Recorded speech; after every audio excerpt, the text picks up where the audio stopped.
Welcome to the Smark Foundation podcast. I'm Aaron. This is Adam. Oh, hi, Marks. And we are here to talk about the best of AEW for the last week. A few different news items. We don't have just one news item for the beginning of the show this week. We have a few. Okay. I got two right off the top before we really start talking about things, because these are not really, well, these are kind of wrestling related and kind of not. Okay. One, Lindsey Graham is dead. Haha, fuck off. One down, two to go. One down, two to go. One less redneck neighbor, as Khan would say. Also, Assassin's Creed Black Flag Resynced came out this week. I'm sure Will Ospreay is excited over the moon about that. That's one way it's wrestling related. The other way it's wrestling related is that they have added some things to the combat. So I just noticed this actually, because I haven't been playing very much, but I got the game and I've been playing a little bit. And so today I'm in a tavern in the game and I get in a fist fight with three guys. So when you're in a tavern in a fist fight, you don't get to pull your weapons out. You have to fight them with your fists. So you can like knock their defense down and then do a takedown, and that knocks them out and finishes them. Okay. The takedown, you kick them in the balls and then do a Death Rider on them.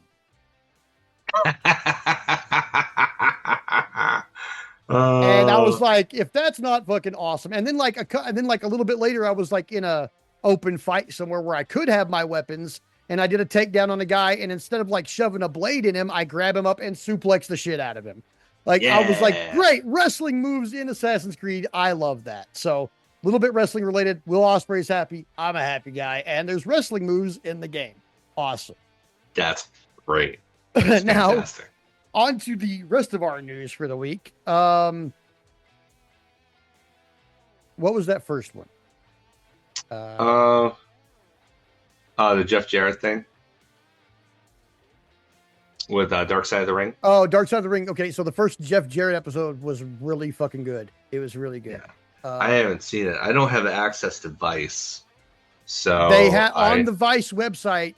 Like the day after, they have it for free, and now the and now the episode is on YouTube, hosted by Vice also, and it's not, you don't have to pay for it. So I'll have to check it out because I've got a lot of some of the episodes from like 2 seasons are on Tubi. Mm-hmm. So I've seen a few of those, but I haven't. There's a lot more that I'd like to see that I just haven't. So there are so many good ones. They're the best wrestling storytellers out there right now. They're so good. But if I don't care if you are the hardest of hard men, if you do not cry at least 2 parts of just this first episode, something's wrong with your heart. Like, I don't know what to say. Like, even if you hate Jeff Jarrett, like there's so much interesting shit in this. And the first episode goes from like his beginning in the wrestling business to like basically the beginnings of TNA. And so there's a lot to cover there, and there's a lot of stuff that goes in there, but it's just phenomenal. It's just super phenomenal. Yeah. Like, I mean, I bet Jill plays a huge part in that, because she's still alive by the time TNA is founded. So they cover her in that first episode. I mean, I know that her cancer was a long, it was long, arduous. Yeah, fight. And when you see, like, I will tell you this right now. I never thought I would sympathize with Vince Russo. Ew. I know it sounds crazy, right? It sounds crazy. But when they get to the part about Jill towards the end of her life, and they talk about how they were having the TNA production meetings at Jeff's house because of Jill being sick. And Vince talks about her, about like, because he knew her way before. Yeah. And like, he knew her before the cancer. And then they were married in like what, 92-ish? Yeah, 92-ish. So like, yeah. So I mean, that was long before he ever joined WWF. Yeah. So Vince knew Jill, and when he describes like the way she looked when he saw her during those production meetings and stuff like that, and you can tell, like, he's not just openly bawling, but his voice is doing the thing. Yeah. The hitch. The thing. Yeah. And the shaky. It just, shaky thing. Yeah. I don't fucking even like Vince Russo, and that shit broke my fucking heart, dude. It really did. I was like, you know what? Maybe he does have feelings and is a regular human being. But at the same time, I wouldn't say regular. But at the same time, also, like, it was just like seeing, like, because it wasn't just him. Like, that little segment right there where they talk about that stuff is like, it's like him and Bubba and Devon and a few other people from TNA, like, talking and other, you know, like, people that knew Jeff and were involved and stuff like that. And then, like, Cornette and Vince Russo, it's like the first time I've ever seen them agree on anything. And it was mostly just about how terrible it was. And then you see all these big wrestlers who, like, I looked up to as a teenager, and they're just bawling. Yeah. They're just bawling talking about this. And, cancer sucks, man. Yeah. And sucks hard. The end of the episode is a real, like, downswing. But the thing about it is that it's 3 episodes. Like, there's an episode this week. There's an episode next week. It's the first 3 episodes of this season are about Jeff Jarrett and TNA. And it's weird. It's crazy to me that they found more to talk about with Jeff than they did with Chris Benoit, because the Chris Benoit thing was a 2-parter to start off the season. That's been covered in detail. Yeah. From every angle. Of course, I mean, let's be real here. Jeff Jarrett is 58 or so, I think. And he survived a lot longer than Benoit, who died when he was, what, 42? 40. He's like our age. Something like that, yeah. But yeah, it's just like, I can't wait. So there's more to go into. I mean, you know, there's so much more. I can't wait to see the next 2 episodes, because they've already done, like, the previews. They're going to talk about, like, the wife situation and like, you know, all that stuff, and like the how, you know, Bischoff and Hogan showing up. I only recently, like within the last few months, maybe 3-4 months, found out that that's not even as sordid as people thought. They kind of hint, like, in the preview that it's not as sordid as people think. No, they were, Karen and Kurt were separated when Kurt left WWE, but nobody knew about it because he figured he wouldn't get hired, or it would hurt his chances if it looked like his marriage was imploding. They'd send him home, because that, on top of his drug issues, you know, would just be like, okay, you need to go figure everything out. And he just wanted to keep wrestling, so he asked Karen to kind of keep a lid on it for the sake of his career, and she did. And so when she, so that was what, 2006. Jeff Jarrett gets involved with her, what, a couple years later. Yeah, like it's not even immediate, but because he chose to basically keep kayfabe on his own marriage, it made everything seem like it was a scandal when really it wasn't. Yeah, it wasn't. So the only thing that will probably seem like a scandal when they cover that is that the boys, like, back in the back of a locker room, it's a lot like being homies, like outside in the regular world. Like, of course, there are a lot of people, like, if you're in the locker room with guys week in, week out, and working with them regularly, like, they're your friends, you know, like, they will slowly become your friends as you get to know each other outside of the wrestling business, because everybody, you act a different way. It's expected of you to act a certain way in the wrestling business. And so when you're outside of it, it's different. Yeah. And so it's almost like it's like a third work personality, you know, like you've got this third person, like you've got your work guy. It's that holdover from when people actually kept kayfabe. Yeah. And then you've got what's going on in the back at wrestling, and that's a different person, that you're a different guy there. And so once you start, you know, seeing these people outside of that, and, you know, you kind of become free, you get on social media with each other, stuff like that, you become friends. Girlfriends and female ring enthusiasts, I will not use the R word for them because I feel like it's degrading. Yeah, and we don't slut shame out here. So I'm not going to use that R word, because, and I also know a bunch of ladies who've been called that who are not that, and I know how offended they are by it. So I'm not going to use that. So female worker enthusiasts, or ring enthusiasts, as I will call them, which is a much way better way to put it. if they sleep with 4 or 5 of the guys and it seems like it's been passed around, like that's really not a big deal to the guys. But if you bring your wife into the business and somebody fucks with your wife in that way, it's like dating your homeboy's ex.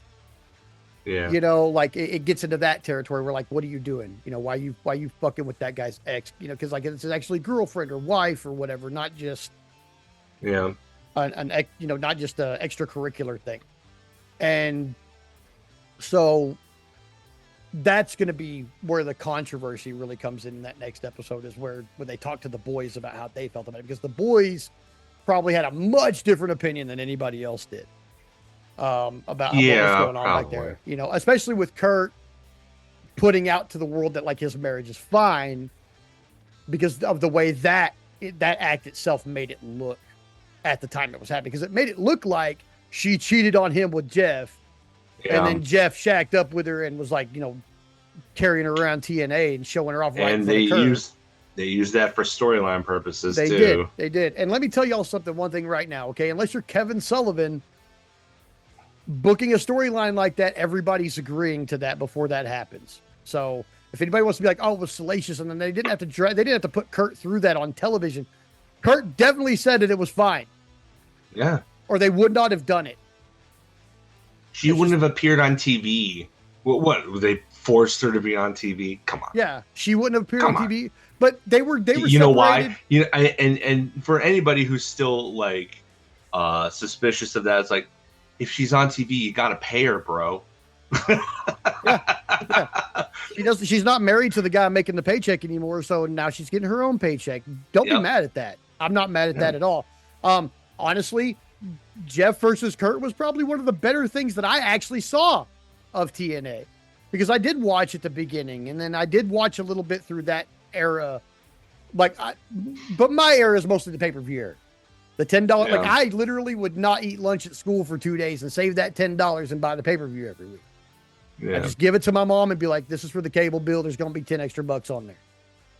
And then by the end of the month, she's like, why is the cable bill $40 higher? I'm like, that's why you have $40 in cash from me, because I bought those pay-per-views, and that's why it's $40 higher, because I'm buying it every week because I think it's awesome. Because it was fucking awesome. I don't know at which point Vince Russo stepped in and Jerry Jarrett stopped writing it, because I didn't notice the transition. It was very salacious and crazy, even at the beginning, with just Jerry writing it. So, and when he, that they probably will get into, since it's so they did a joint Jeff Jarrett TNA thing. They'll probably get into that. They did a little bit. I know, from what I understand, Russo was there from the beginning, but everything was so chaotic, and he had such a bad reputation that even though they put their faith in his writing, they didn't allow most people to know that he was even there. Well, so the thing that they talked about is that Jerry didn't like him. Him and Jerry didn't like each other at all. Yeah. And they wanted him to write because Attitude Era. And Jerry did, that's not what Jerry wanted.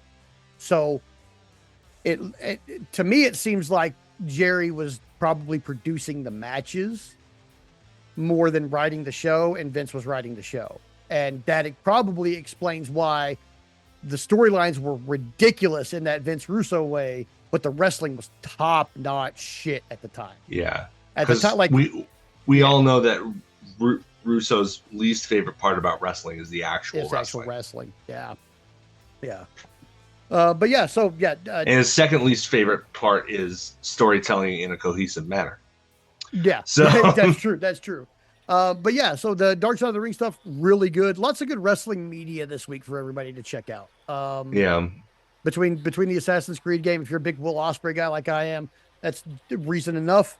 I'm also a big Assassin's Creed guy. That's one reason why I'm a big Will Ospreay guy, because we have similar interests. And we're also both like spastic, half thinkers who say fucked up shit on microphone sometimes. But No comment. No comment. But yeah, lots of good wrestling stuff this week. There are a couple things though. So we talk pretty frequently on this show about how much we want Nyla on TV. Yes.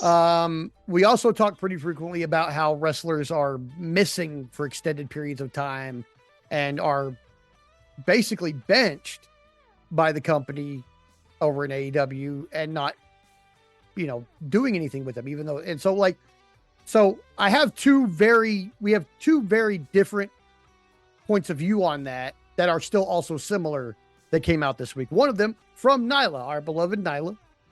Love you. I guess she was approached on Twitter this week and we're like, oh, where's Nyla? She's just sitting on her ass. And to her credit, Nyla was like, look, I'm training. I'm working indies. I don't know if she's still the champion of that British promotion or not, but like that's last time I checked. I hope she is, because the videos of her using a British accent, which was actually kind of fairly convincing, were hilarious. They were funny. Yes. She's still one of the best follows on the internet right now. Absolutely. But I do wish she posted more on Blue Sky specifically. But she came out and she was like, I'm training. I am working indies and I am contracted to AEW still. And no, I don't know why I'm not wrestling. And yes, I want to. Conversely, we had Scorpio Sky on an interview this week, and they asked him about his recent absence. And he said that he's not unhappy because he's in a position where he's staying at home and he's staying fit to be called up at any moment, and he's getting paid, and he's grateful because there's a lot of people out there who don't have a place to live or whatever. Like he said all this stuff. Like he's like, I'm grateful that I'm getting a paycheck to sit at home because some people don't have a place to live or food to eat. He's like, so I'm in a really fortunate count your blessings kind of deal. Yeah. He's counting his blessings for sure. But he did say, I don't know why I'm benched. I don't know why I'm not working. And that part bothers me because his tag team partners, his stable mates, are working pretty consistently lately. Yeah. So why the fuck isn't he? He is by far the most talented member of that fucking stable. By far. I love Dante and Darius, but Scorpio was so good. He can talk. He's got the look. He can walk the walk. Like he's. I would say that Dante, his ceiling is higher if they would just commit to it. Yeah. That's the problem, is that they don't, for whatever reason, they've had them on the roster for 6 years and they haven't committed to them. It's been a very, very stop-start with Top Flight. There are times when they're on TV, but they're losing a lot. There's times when, whenever Darius gets injured, Dante steps up as a singles guy, but he very rarely wins, even though he's very over. Like the crowd likes them a lot, but for whatever reason, they just can't get into the conversation. And it's, I thought that this Skyflight fight team thing that they got going with the Rocky music was going to help them. It doesn't really seem to put them in any better a position than they already were in. And honestly, the biggest beneficiary of Skyflight has been Zeta Steel. Yeah. Who's got so much potential at a very, very early part of her career. Like, she's at the stage where she's already, I wouldn't say mastered, but for the most part got her character down. Like, usually what they teach you in wrestling schools, they teach you how to wrestle, but they don't teach you how to be a character. Mm-hmm. Because you need the wrestling first. The wrestling is the most important part of the wrestling. So, her character work is way ahead of her wrestling, and her wrestling's still pretty good for being 2 years in, something like that. She's still a bit green. She still has moments or whatever. But man, if you don't look at that young woman and see dollar signs in the future for her. Oh yeah, I think you may need your prescription checked, because that girl is going to be money in a couple of years. Yeah, she's pretty good already. She's definitely on ahead of the curve on people like Marina or Harley as far as the wrestling goes. Like, she's got more experience doing it than they did when they got here. So I see a lot of good future in her, but we'll see how. I mean, AEW, God love them. It seems like they are like they'll commit to somebody unless somebody bigger can fill that slot, and that kind of bothers me a little bit. Where it's the depth of their roster. It's the depth of their roster and the double-edged sword of good people from WWE being fired.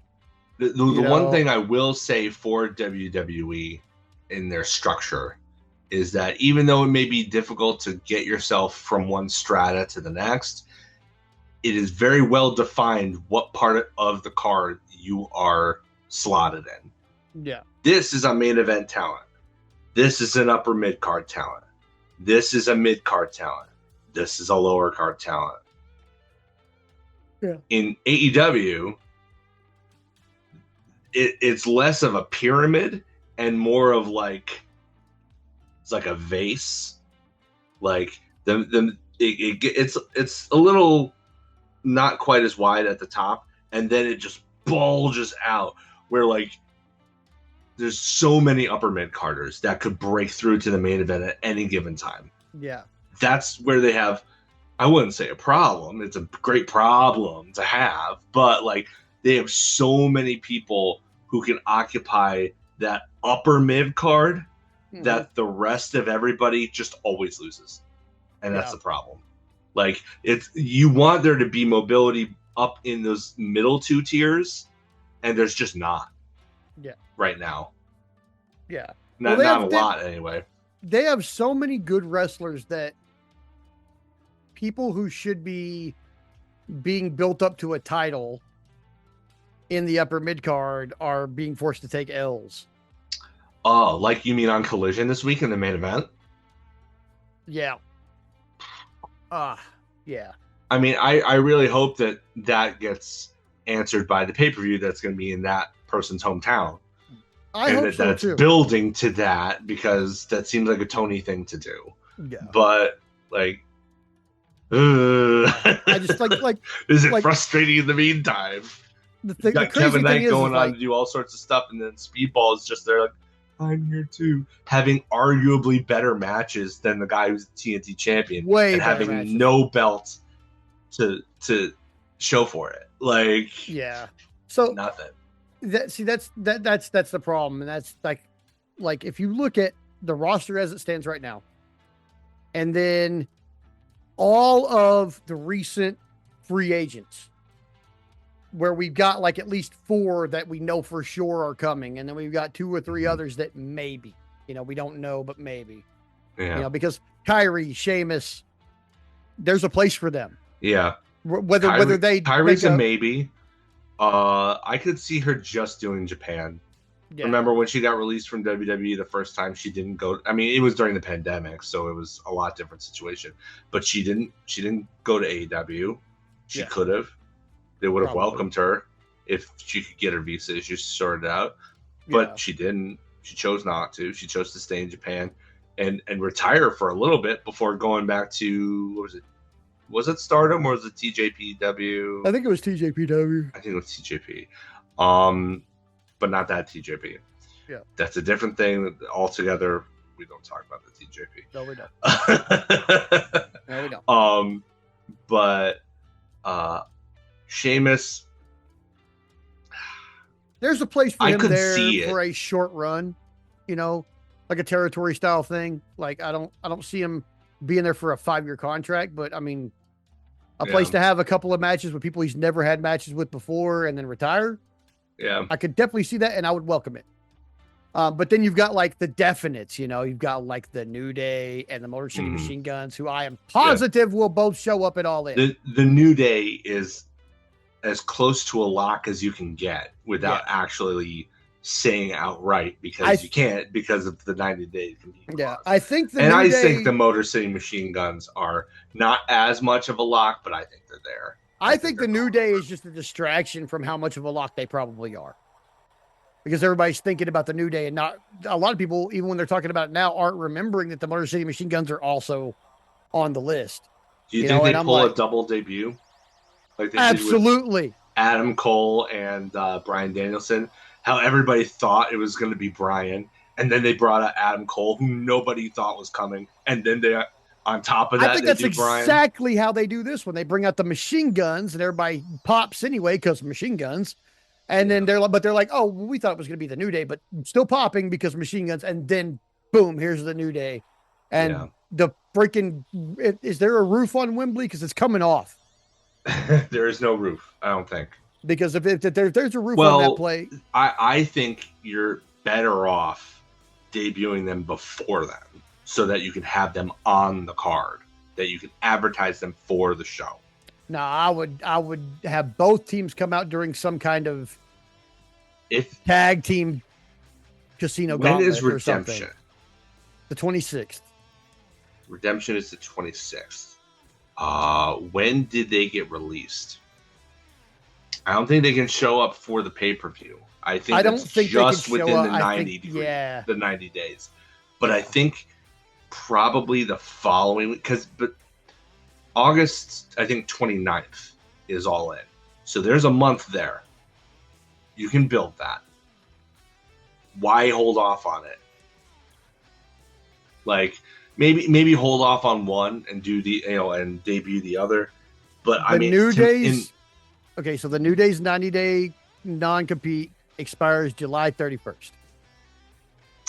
After Redemption. What about after Redemption? The machine guns? The word came out that they were released after the New Day, so it would probably be around the same day, right? So, pretty sure it says July 2026. So, my guess is that what we do know is that they will be available by August. So the 90-day no-compete clause for the Motor City Machine Guns ends on the day Dynamite is in Detroit. I mean, how do you not? How do you not? I mean, that's a very Tony thing to do. How do you not? I mean, that's serendipity. Not? Yeah. If ever there was serendipity. Yeah, because this show was definitely, that venue was definitely booked way before there was a 90-day for Motor City. Yeah. This is just the universe handing Tony Khan a dub. Yeah. Yup. Straight up. Like, hey, here's this W-shaped cake, sir, with all the candles you could possibly want. The day they're in Detroit is the day the 90-day compete. If they do not debut them that day, I will lose my motherfucking mind. Because how much better could it be? Yeah. So probably no double. Well, maybe double debut. You could double debut that, but I don't think you'd want to diminish the. Okay, so the New Day are bigger stars than Motor City Machine Guns. Yeah. To the point where I think that even the hometown pop would get overwhelmed by the New Day pop. Yeah. So don't do the double debut in Detroit. Don't do that. You don't want to diminish the hometown boys. Don't do that to them. Don't right out the gate make them look secondary. Give the New Day their own separate debut. If you want to I don't know if are they taping Collision that night as well? I don't know. If they're taping Collision that night, maybe save that for Collision and really try and bump that rating. But I wouldn't do it on the same episode if it's the Detroit one. I would save at least one of them for All In. Even if not the other one, I would save at least one of them for All In. Call them make it one of those obvious things. Call them a fucking, make the tag match a 4-way, and there's one, wild card team. So everybody's like, oh, it's fucking obvious who it's going to be. We know who it's going to be, but. Yeah. Like the way that they built up the thing they couldn't say about CM Punk. Yeah. They never said that it was CM Punk, but they dropped hints. Yeah. I imagine that there will mostly by being in Chicago. Much hint dropping. Mm-hmm. Well, you remember even Darby so Allin was cutting that promo talking about wanting to face the best in the world and stuff like that. Yeah, they drop hints a lot. They foreshadow like crazy to the point where like sometimes it's hard not to get what's happening. Like even people who are at that oblivious, point you don't need media literacy. No. You just need open eyes and ears. Yeah. So yeah, Motor City Machine Guns, New Day. I think they're locks. So we're just waiting on. Like if they bring any of the other people in, but then also it's like it's a double-edged sword, man. Because when those people come in, somebody's getting shuffled down a little bit. Even like Sheamus could come into the Death Riders thing and it really wouldn't shuffle anybody anywhere. He would just be added onto that. Kyrie could be just added on to the Stardom feud with Tekla, and it really wouldn't take up any extra time. Which I hope is continuing, but it doesn't really look like it will be, and that's kind of disappointing. Yeah. So I don't know. Although I would take Starlight Kid coming and getting hers against Tekla in the Redemption World title match to help the challenger do that. I think that would be acceptable. Yeah. And it would give Tekla a reason to still be on the All-In card because she deserves to be on the All-In card. Absolutely. Yeah. She's done stellar work for the entire year and a half that she's been in the company. She's been a great women's champion, and especially in Toni Storm's absence. I think that it's pretty obvious that she's going to lose it to a person we'll talk about in a little bit, but since that was determined. But that doesn't mean that she should be off the card. I think that she can still have a marquee match, a real match against Starlight Kid. I would absolutely accept that. Yeah. 100%.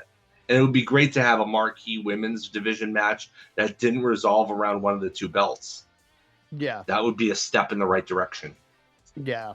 We have plenty of men's matches that don't have a belt involved. Oh, sure. But it seems like all of the women's matches have some kind of belt involved. And they got plenty of men's belts that don't have stories. So yeah, we have that too. Yeah. But yeah, with all that said, let's go to Dynamite. Let's talk about those stories, shall we? Yeah. So, beach break, St. Mike's, Clearwater, Florida. Don't know what the St. Mike is about. Don't know. If we have any listeners in Florida, maybe they can enlighten us. But really cool setup. I thought this was a really cool venue, if not like the most comfortable one to be in. Yeah. Apparently, I know I texted you during this, and I was like, "This is like the most '96 Bash at the Beach." The orange ropes really set it apart too. I really like the look of that too. Yeah, I thought it was like good. Sunset ropes. I thought that was neat. But I mean, don't forget that the original Beach Break wasn't Beach Break; it was Bash at the Beach. And then WWE decided that, no, that's still our copyright, even though we'll never ever use it. Yeah. So they were like, okay, well, we're not even. We could go with Beach Blast, which was Bash at the Beach's predecessor, but you know what? Let's just do something that they can't even make a claim on. Yeah. So that's how we got Beach Break, and they very much leaned into the beach thing, and I thought it was better for it. Although I would not want to wrestle in 105-degree weather with air that you can drink. I wouldn't even want to referee in that. I can't imagine how fucking hot it was. Lord D, those people are absolute loons for doing it, but thank God they did, because what a great night of wrestling. Yeah. I'm definitely glad I wasn't there live for it. It would have been miserable. Right. But I feel so jealous of simultaneously and not jealous of at all the people who were in the audience. True. Show opens up with pre-tape Kenny Omega interview, says basically it's now or never. He's got Michael Nakazawa with him. It's like, hey, we haven't seen Knock in a long time. And then we wouldn't see him for the main event either. Yeah, I don't understand that. Like, why was he there? If not to be there for the main event. But it was your basic, this is my shot. He's Eminem. He's not gonna. He only gets one shot. He's not gonna miss a chance to blow up. So, yeah, Mom spaghetti. Mom spaghetti. But yeah. After that, we've got our first match of the night, which is Ciampa and Jericho. I was kind of surprised they went so early with this one.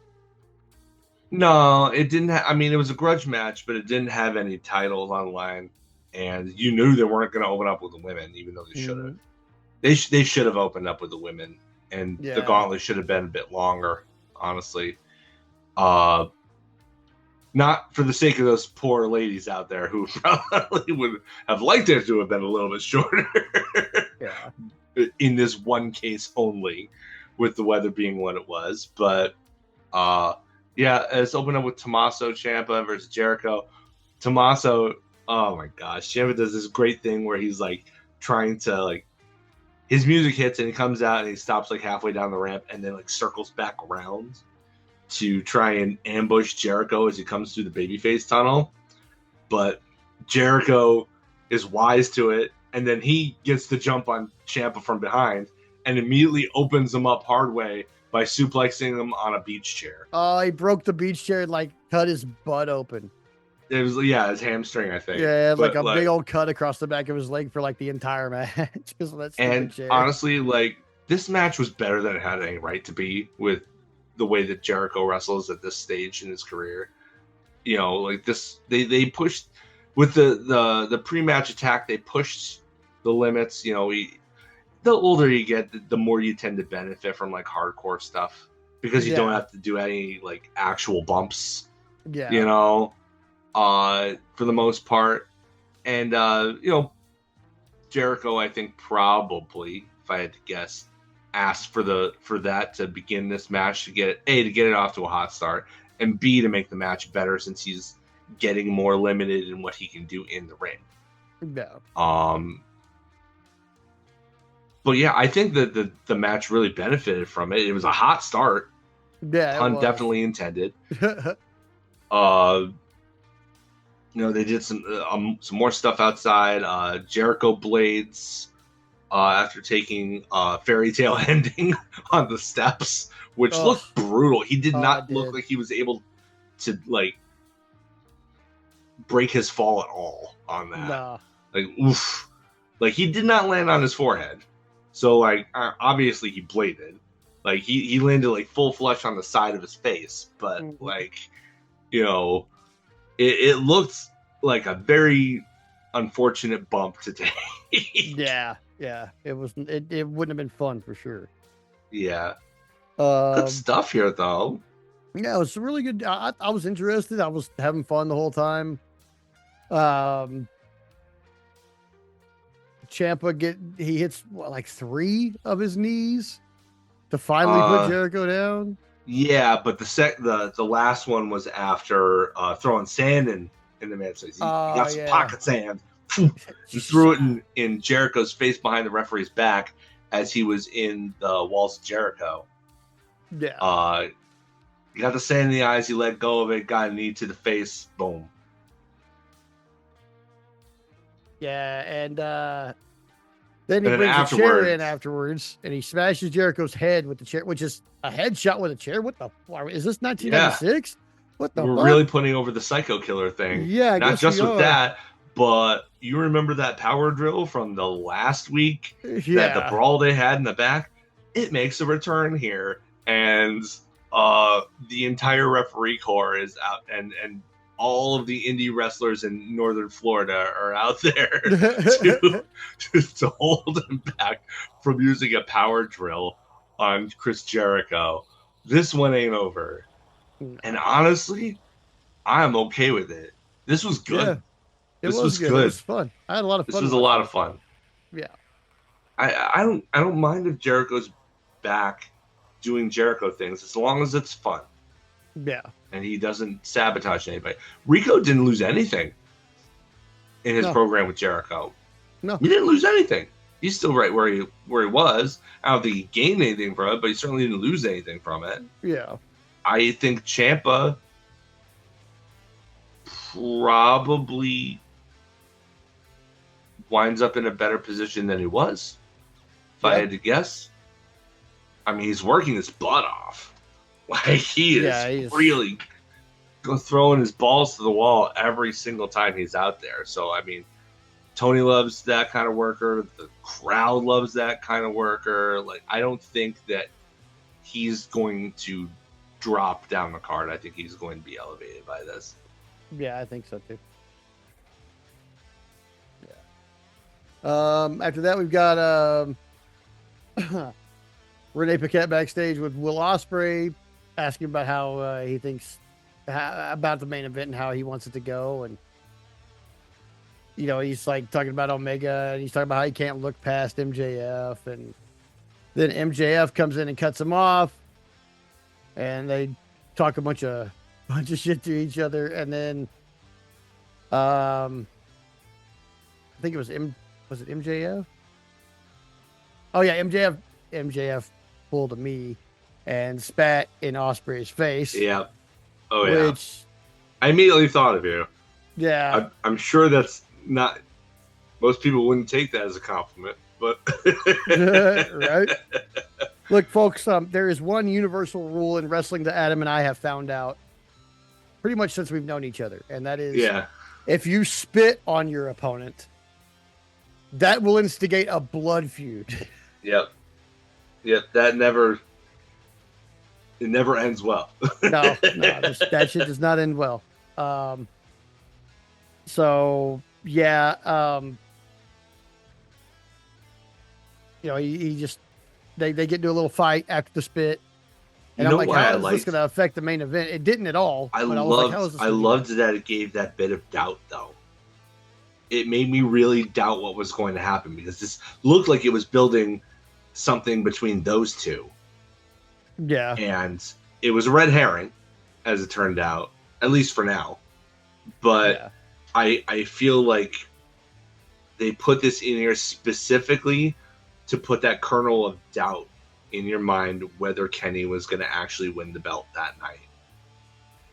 Because this seemed like something that was setting up for something completely unrelated to Kenny Omega. So good on them for kind of throwing me off the trail a little bit.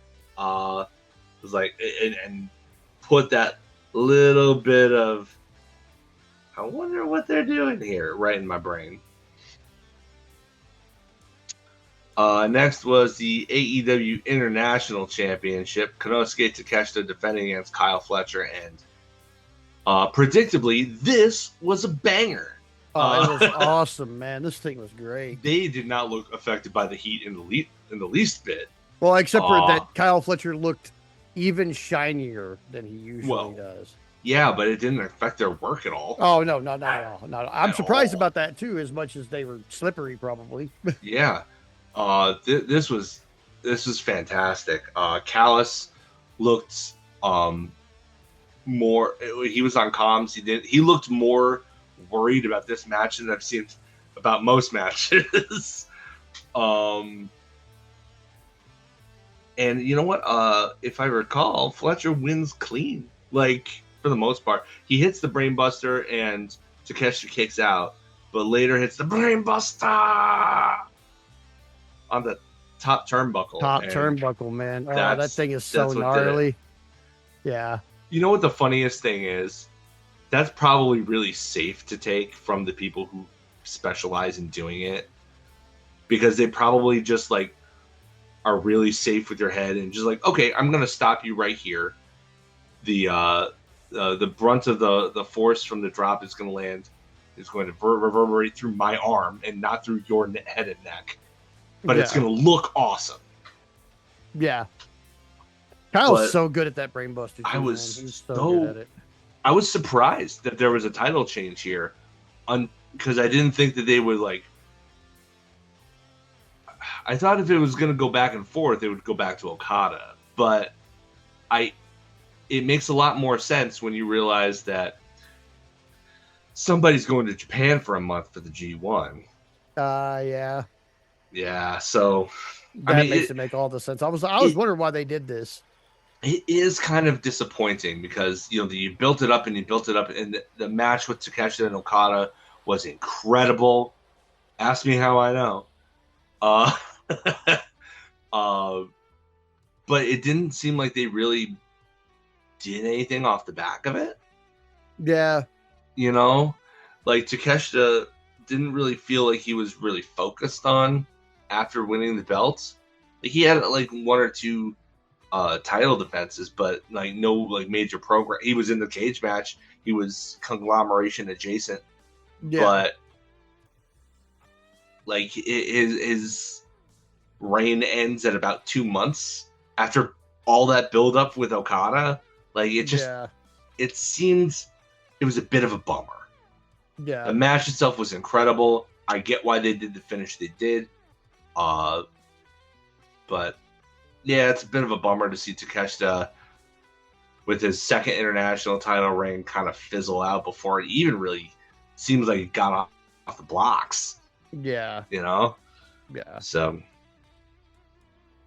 that said, Kyle Fletcher is probably going to be a remarkable international champion. I have no doubt. This guy is in the conversation for best pound for pound bell to bell wrestler in the world right now. He is on fire. He's not even hit his physical prime yet. He's gonna be like the guy. So putting the international strap on him, yeah, I would rather Takeshita have something more valuable to do for a longer period of time with the belt. But if you're gonna move it, you can do worse than Kyle Fletcher, and Fletcher will absolutely remind you that he is the most important thing to watch on the show. Right. So there's that. It's just the next step. He's probably going to elevate the hell out of that belt. It's been kind of low key for a few months, like. Yeah, I mean, and that's a booking error. That's not. Yeah, no, it's not Takeshita's fault or Okada's fault. It's a booking thing. No, it's a booking thing. That title's about to get elevated. Oh yeah. And to me, I still felt it was the number 2 belt. Yeah. Like, I already thought it was like basically if you win that belt, you're essentially like an unofficial number 1 contender to the world title. Yeah, basically. Like maybe there's one guy ahead of you, but like that's it. That's it. Yeah. So after that, Mick Foley comes out to interview Fletcher coming off the break. The Don Callis family is all in the ring and we get Mick Foley, and it's great. Yeah, I love he's doing Mick things. Yeah. Like taking a really long time to tell Don Callis he's going to put his foot in his ass. I mean, he is a very eloquent man. Yeah, I thought this was a good interview. I like the story about his sneakers. Yeah. With his cats on them. That as if Mick Foley couldn't be any more endearing. Yeah. But yeah, like this was great. Andrade then comes out though, before TNT champion Kevin Knight kind of interrupts the thing and tries to make it all about him, which Kyle Fletcher is visibly upset by. Yeah. Like, where are they going with this? Because like we've already done this, and it's like, which I don't think they're gonna turn Kevin. They just turned him heel, so you're gonna turn Kyle? Makes more sense when and why? Why? Because he was very, very, very, very, very pro Don Callis and the family this week, especially. Like he has planted his flag. He's on Don Callis' side. So like, are we gonna have to wait another year? Is this gonna be another Okada versus Takeshita thing? We're gonna have to wait another year for this other faction of the Don Callis family to implode. I don't want to see the Don Callis family for another year. I don't think, man. Like it's so big and it's so unwieldy, and like I want some of those guys to just.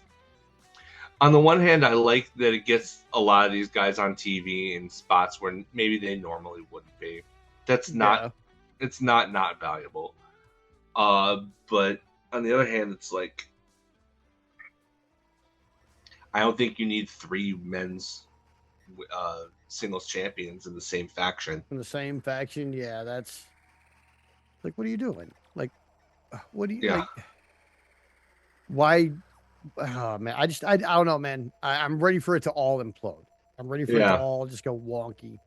They can all be heels afterwards still if they want to, just not the Don Callis family. Like, Andrade says that he worked for the family and Callis promised him the world title, and then he said, and then he never delivered. So he's going to take one of their belts now.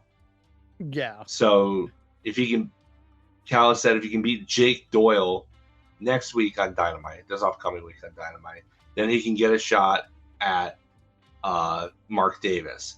Yeah. And I'm thinking, no disrespect to Mark Davis, who is an incredible hoss, but like, he wants the world title. Why is he settling for like arguably the least valuable singles title instead? I have no idea. I mean, they need to belt the guy up, but why this one? Yeah. Why don't you just, if Takeshita's going to be gone, why don't you just immediately set Andrade up as the next challenger for the international title? Yeah, I don't know why they're not doing that. Like, Kyle needs a challenger, right? Why not maybe this is a vehicle, though. Maybe it's like, maybe they fuck him during the Mark Davis match, and Tony Khan's like, you know what? Since y'all did that, now he's got a title shot against Kyle. I mean, I assumed that he was.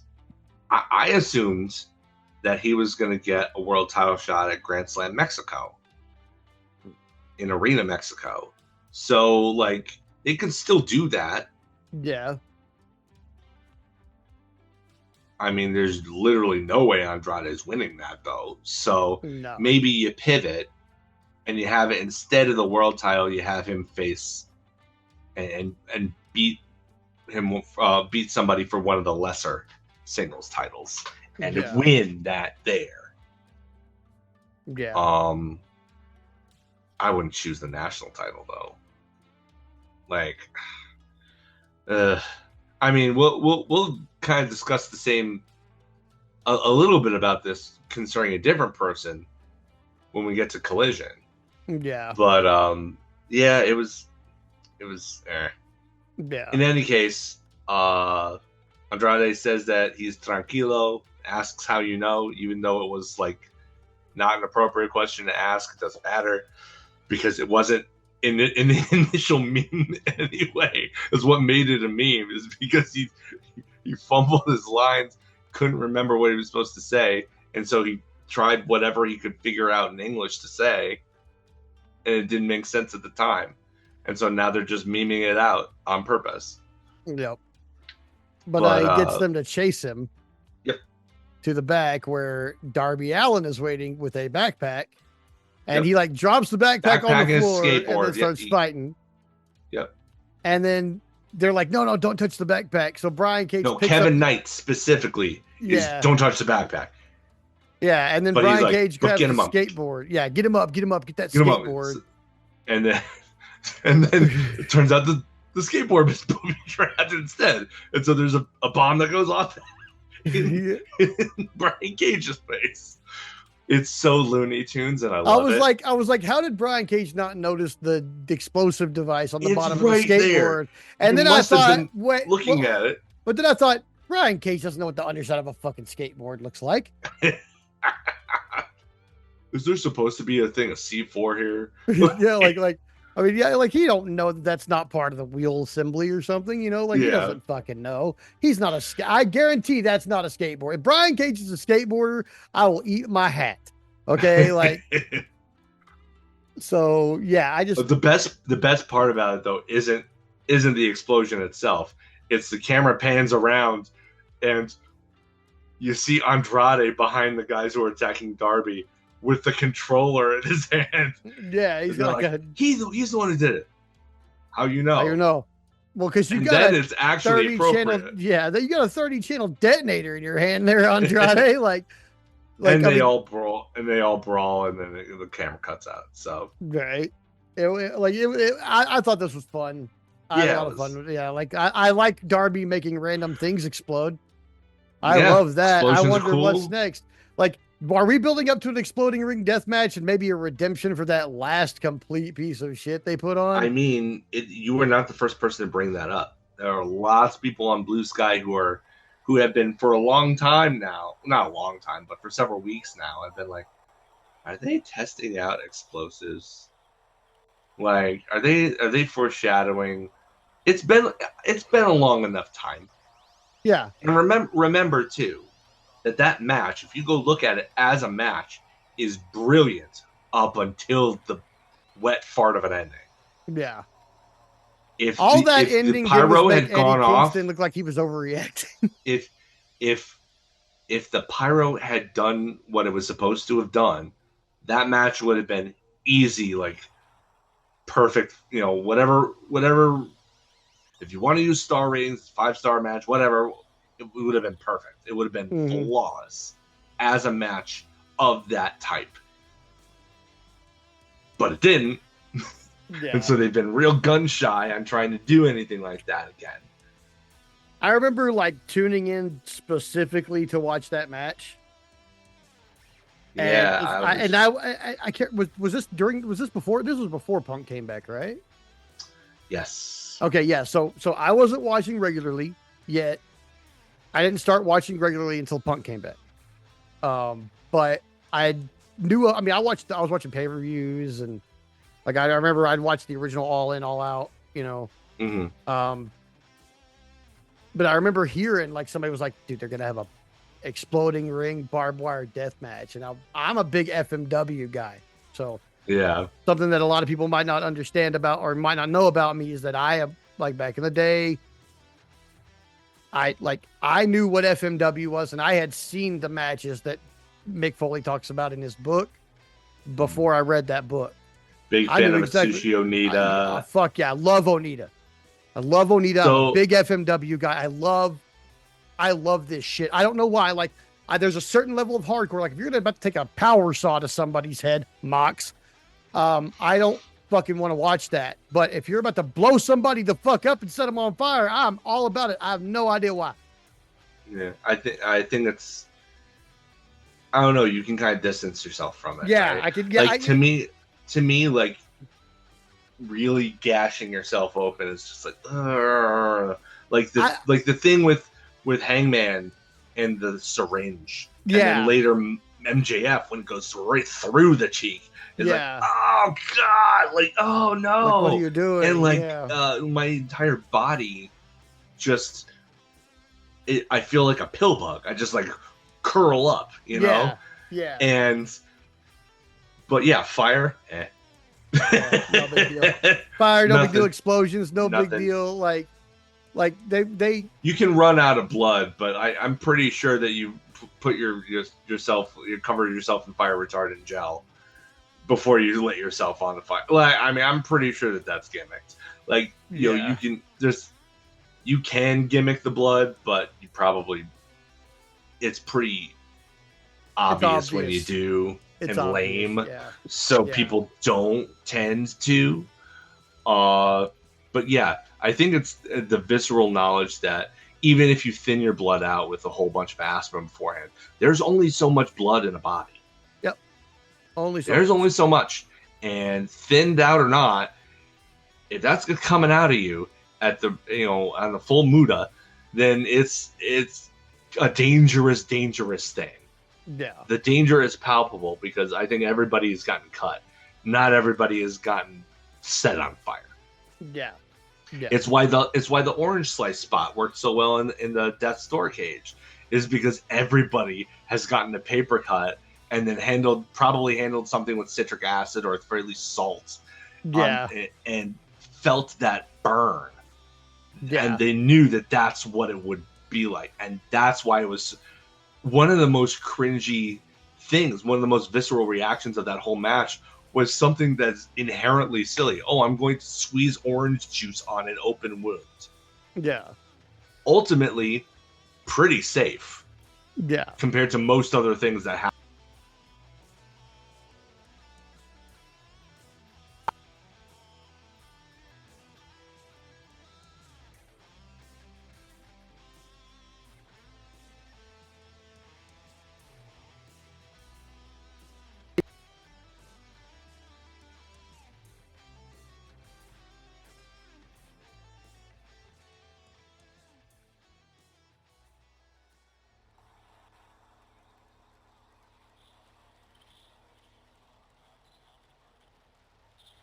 Yeah. And it's wrestling. And I'm like, it's professional wrestling? Yeah, it's from Japan. It's exploding. There's guys from America in it, like Cactus Jack and stuff. And I'm like, fuck yeah. Because I was also a big Cactus Jack fan. Well, yeah. And as a kid, I loved Cactus Jack. So, like, because he had my body type. And he was a fucking phenomenal wrestler and brutal, and people were afraid of him. I was like, this is the guy. So I wanted that tape. And what he wanted was other tapes. I can't remember what it was, but it was like 3 tapes that he wanted. And I basically went like 5 layers down that rabbit hole. Like I found the guys who had those tapes, but they wanted these tapes and these tapes. And finally I got to somebody who had the tape I needed for the next guy, but he wanted cash. And you know what I had was cash. So I was like, fuck yeah. So here's the $50 you want for that tape. And then send it to this guy, get the tapes from him, send those to these guys, get those tapes. These guys get those tapes, all the way down till I had 1 FMW tape. Yeah. And this was, I don't even remember what year it was, but it was before Have a Nice Day, but sometime after like WCW like went into the Nitro era. Okay. So like probably maybe a year into the Nitro era or so. Yeah. Where I had this FMW tape. And then when I saw the Mankind thing, I was like, what is he doing over there? Because the shit he did on this, it's like way crazier than anything he's doing against Undertaker, but yeah, like, but it's all a matter of perspective. Yeah. Context. Yeah. Once you're exposed to certain things, you're like, this isn't that exciting anymore. And really like getting exposed to FMW when you don't know a lot about wrestling could ruin you on wrestling. Yeah. Really could. It's not the first one I would show anybody. Yeah, no, I'm not showing FMW to anybody unless they're like if you were like, let's watch some wrestle matches, I'd be like, because either FMW. One of 2 things is going to happen. Either they're going to love it and it's going to desensitize them to any other kind of wrestling. Yeah. Or they're going to hate it and not give any other kind of wrestling a chance. No.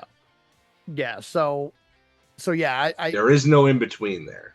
So yeah. So when somebody gets exploded, not that big of a deal. When somebody gets cut open, like with a buzzsaw Mox, that is a big deal to me. Like I don't watch CZW, okay, for a fucking reason. And because they used to be goddamn power tools. All right. Yeah.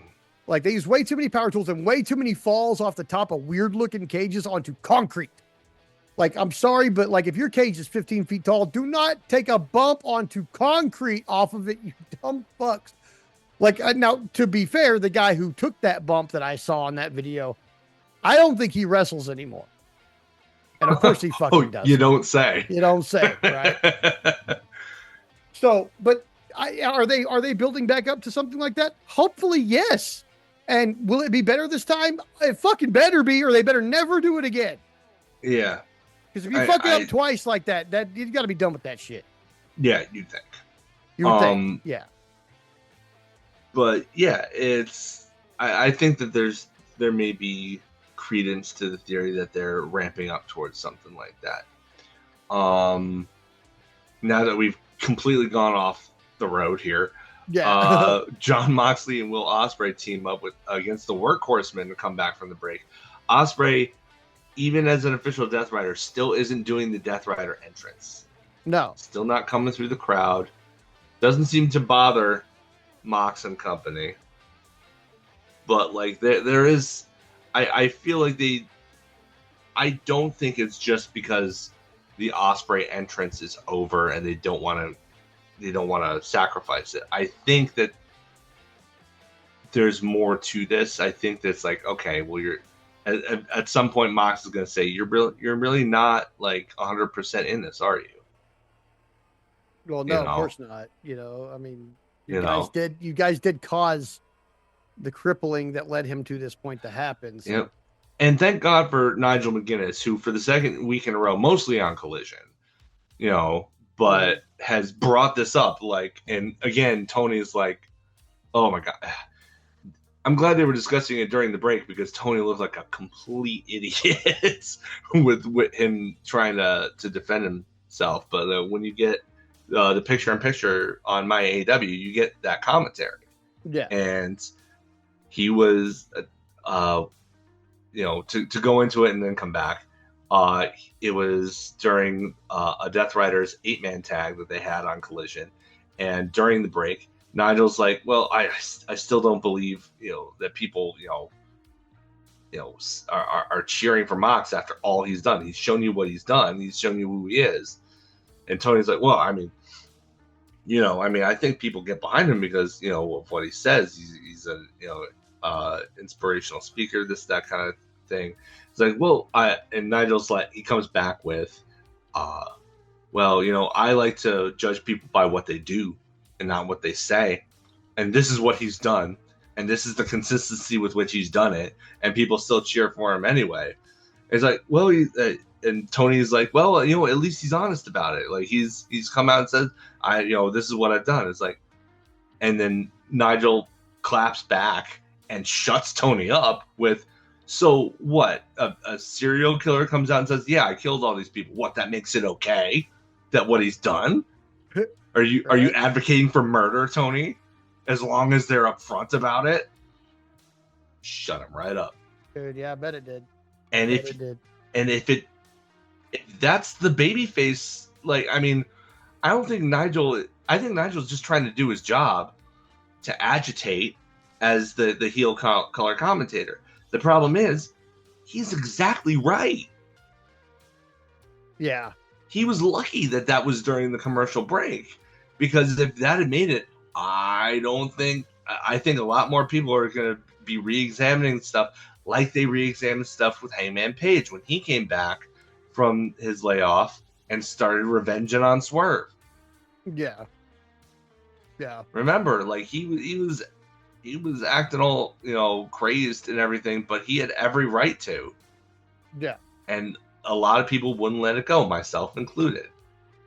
So I think that dodged a bullet by having that exchange be during a part where very few people are going to hear it in relation to your total audience.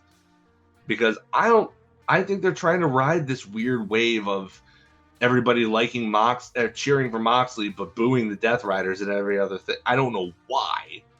I don't know why. I'm hoping there's a storyline reason for this and that there's payoff. I'm willing to ride it out to see where it's going, but I'm getting kind of impatient. Yeah. If it doesn't resolve itself by All Out, I think we're going to have a problem with my patience. Mine too, probably. Mine too. But in this match, it worked really well together. The Workhorsemen got some work in. They did. It was really competitive. Yeah, I was very, very happy for them. I was very excited for them, especially since I think Anthony Henry is just coming back from an injury.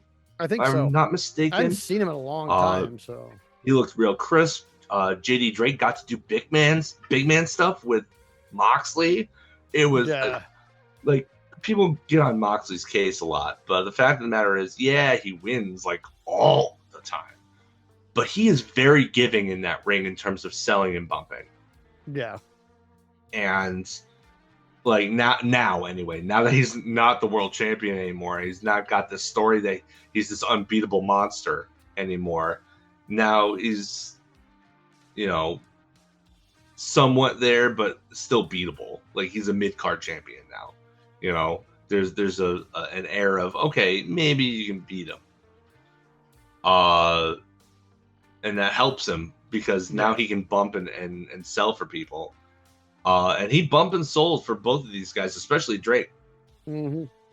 At the end, though, Drake chops him at one point, and Moxley goes to the outside.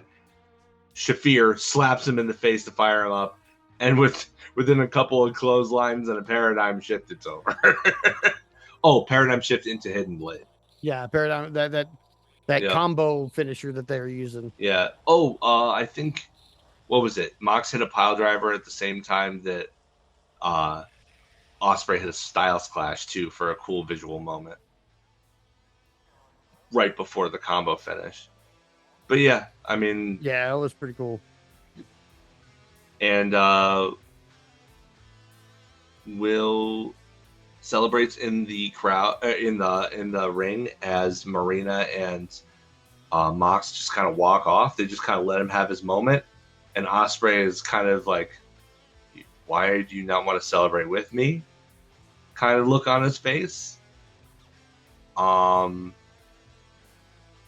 I think if there's any, I mean, that's like something that in real life would get handled, that friction would get handled within the course of like a 2-minute conversation. But in wrestling, they'll draw it out and make a big deal out of it. You know?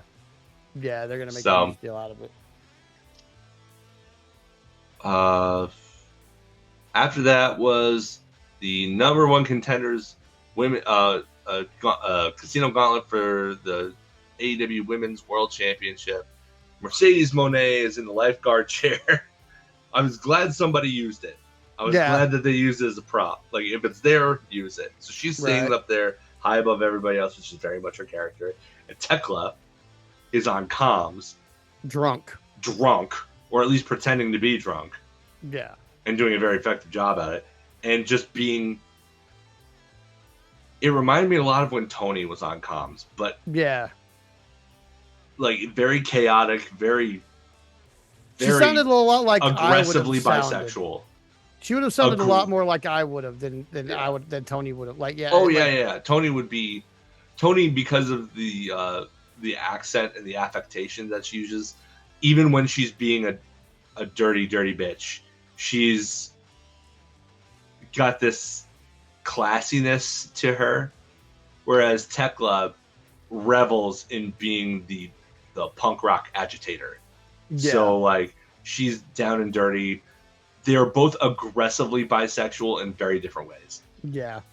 Very different ways. It's funny because Mina posted at some point this week after that match yes, that she learned motorboating, and what was the other one? Blow Up Doll. Blow Up Doll, yeah. And I was like, well, I mean, I guess that's an effective way to learn it. I wouldn't describe Mina as a blow up doll, but I do agree about the motorboating thing. So, like, I was just like there were so many times where she said something on commentary, I was just like, me too, Tech. They could not handle her. No, they could not rein her in, and she couldn't care less. I guarantee you, Excalibur was smashing that mute button as hard as he could possibly smash it at certain points because he was probably just dying. I bet. Like, I could see Tony and the other, like Tony and like Taz being able to like hold their, hold their composure, but not Excalibur. He is not of the age yet where he can hold his composure like that. No, he's Taz still was like probably annoyed by child. it. Oh, dude, Taz was probably annoyed by it. Tony was probably mortified. Yeah, he was the one sitting next to her, so he was definitely mortified. And Excalibur was probably just sitting there, like you said, trying to contain himself. Yeah. And it was hilarious the whole way through. I was just like, this is fucking great. Like, she's as good as Mox is on commentary, but I don't want her to become an similar vibe, actually. That's a good comparison. I don't want her to become an alcoholic to be on commentary, though. So, I don't know. Let's try her out sober and see if she's still just as good. And if she is, we'll keep doing it. If not, don't contribute to her delinquency. No. But yeah, so we started off the match, of course, with Athena and Maya World, who won their spots last week. Mm-hmm. And they were having a really great match. Yeah, they had a really good time. They were having a good I think, what was it? Sky Blue's number 3? Yep. She comes out with a kendo stick and just starts, like, hey, doing the smart thing that I wish more people would do in these situations. Recognize that there's no DQ and take advantage of it. Like, yeah. Like, I don't understand why, like, more Royal Rumbles don't have people coming in the ring with weapons. What are they going to do? The only way to get eliminated is get thrown over the top rope. Like, bring a garbage can lid or a chair or whatever, bash everybody over the head with it, dump them out over there, and then wait for the next person. Like, I never understood why more people didn't do that. Like, it would be boring watching one person stand there and wait for the next guy over and over again, though. No, because which was proven by Brock. You can do it by having one person be deemed smart and crazy enough to do that, clear the field, have another guy come out, have him immediately get rid of him, have another guy come out, get rid of him, and then the third guy to come out afterwards is a bigger, meaner guy with a bigger, meaner weapon, because they've been watching and like, oh, putting 2 and 2 together. They eliminate each other, and then what do you have?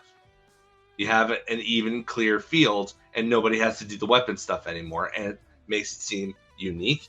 But it makes it seem that, like, those two characters are smart. That's true. So, like, I don't know. You could do that one Royal Rumble. I don't know why it hasn't been done. The only one where it was, like, seriously introduced was the 1 year it was a hardcore Rumble. Was it 2000? I want to say. Where, like, everybody and their mother brought in weapons. And half the people didn't even get to use them. They immediately got hit with a weapon and then dropped their weapon. Yep. I think that was the year Kane just eliminated everybody, right? Yeah, I think so. Or was that the next? That might have been the next year. Might have been the next year, yeah. Anyway, this was not a Royal Rumble. This was Sky Blue with a kendo stick, beating the crap out of people. Mina Shirakawa is next. And then Rina, who's still in the States. I kind of figured that she probably would be, but I wasn't sure. I was hoping it was going to be Starlight Kid, so that she could come back, win this thing, and get revenge. And run that back. She's like a Stardom champion, though, so I imagine she probably had a limited lease over here. Probably. Julia Hart is after that with the trash can lid, and then going into the next commercial break, the Sisters of Sin just destroy everybody with weapons, including non-wrestling personnel. Yeah. They, like, beat up Justin Roberts. I was like, why are you beating up Justin Roberts? Like, what because they can. The Sisters of Sin, Aaron. That's a sin.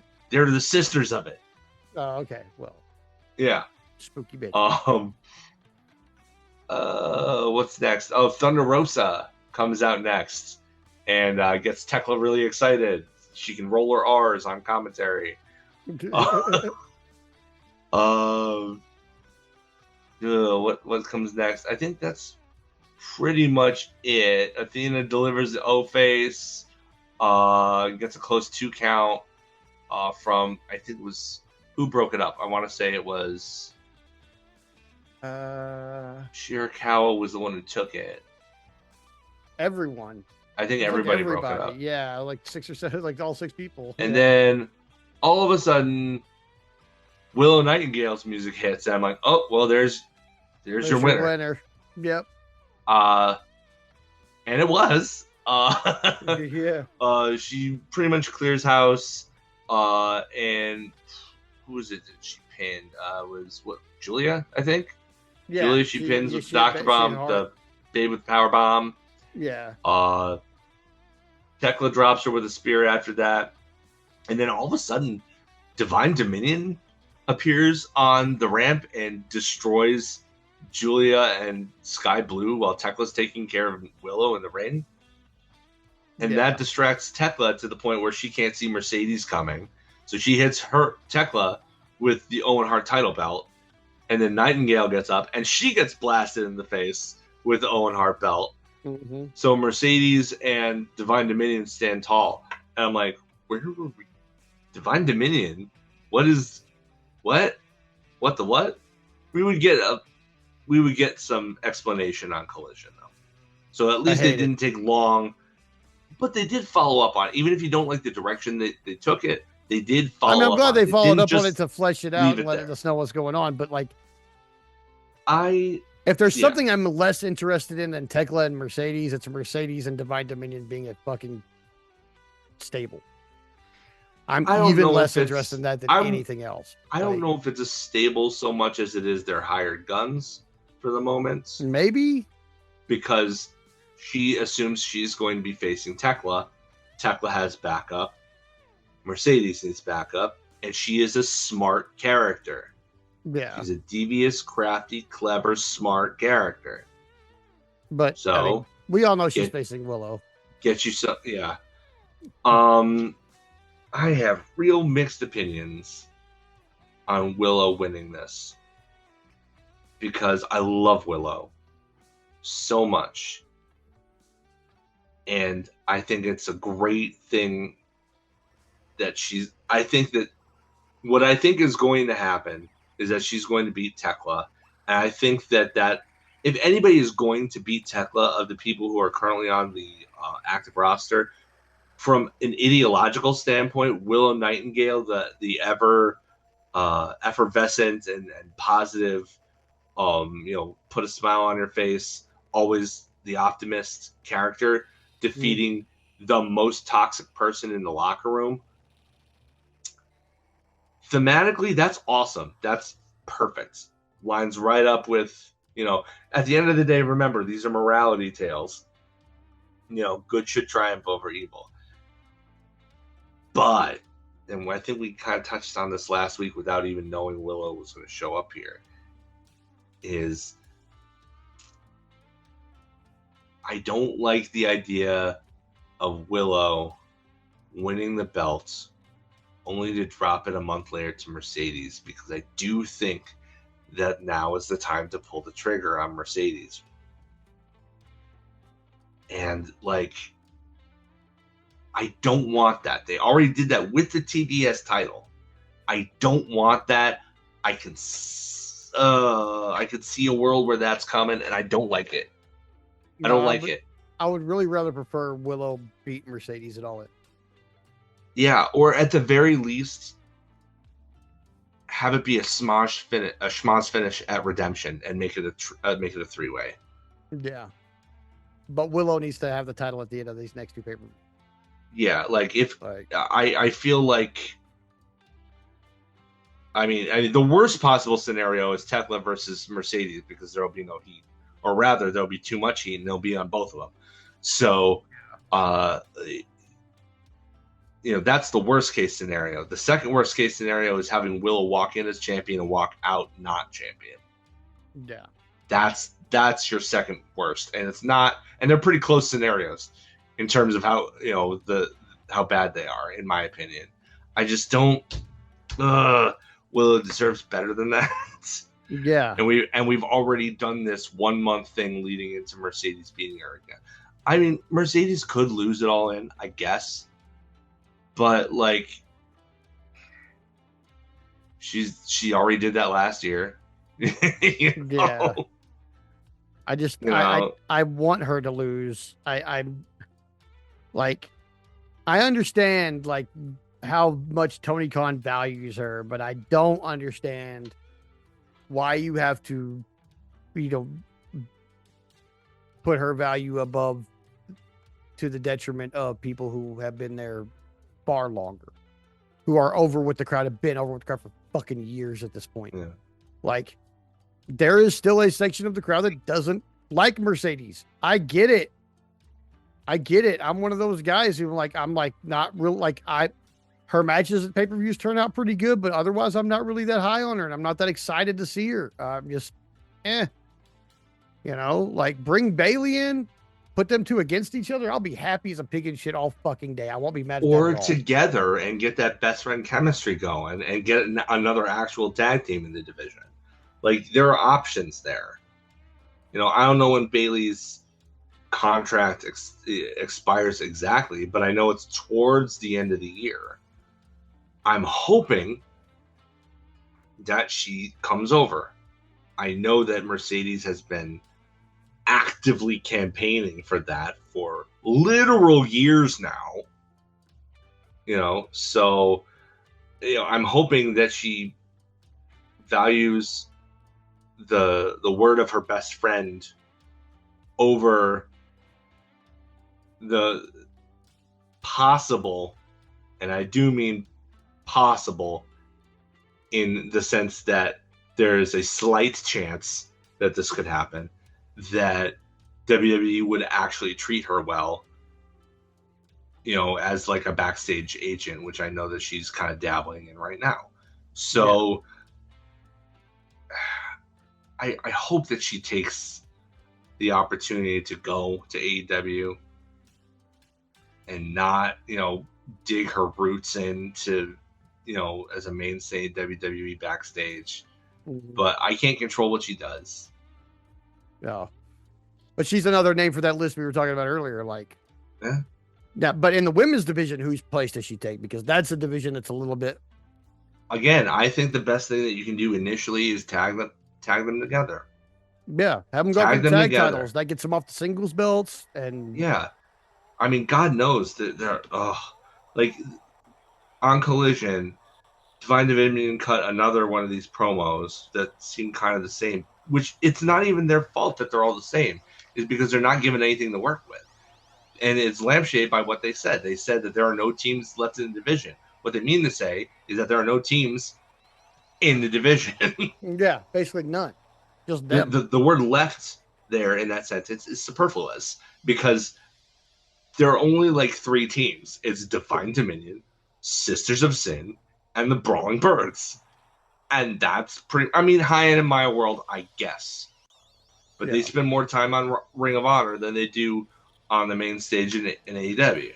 Yeah. But that's literally it as far as dedicated tag teams. Because Tony's injured, So even though she was more, at least her team with Shirakawa had a name. Even if they had a cool little, choreographed dance number, even if they did mostly single stuff with this tag thing on the side, at least they had an identity as a tag team, and then Tony got injured. Yeah. So what do? You've got so many talented women on this roster and so many people in Ring of Honor you could just put a bunch of them together in 4 tag teams and then just have them only do singles in Ring of Honor and have them only do tags in AEW. Yeah. Just do it that way. And then just rotate and it would benefit everyone. Yeah. But they came with the belts before they had designs on actually cementing a division. And you and I were both really excited about the idea, but now in hindsight, it's like, maybe they should have actually established a division of dedicated tag teams that didn't do all of this singles work, mostly. Yeah. Before they even decided to do this, so I don't know. But right now, I'm of the opposite opinion of you in regards to Divine Dominion. I like the act, I like them, but they are just treading water. They are there to hold the belts until the Brawling Birds take it off of them in England, and then the Brawling Birds will have nothing to do until they build up another tag team. Yeah. Probably Divine Dominion. Probably Divine Dominion. Yeah. So, let's. I wish I could be more excited about the women's tag team division as the men's tag team division is about to get, because that division with New Day coming in, with Motor City Machine Guns coming in, it's going to be great. Yeah. It's going to be, or at least it has the potential. So, but the women's side of things just woof. Yeah, it's doing bad. After that, we've got our. So there was a big story that came out that day that Jack Perry had not re-signed yet with AEW, and then they did this big vignette to show him re-signing with AEW. Yep.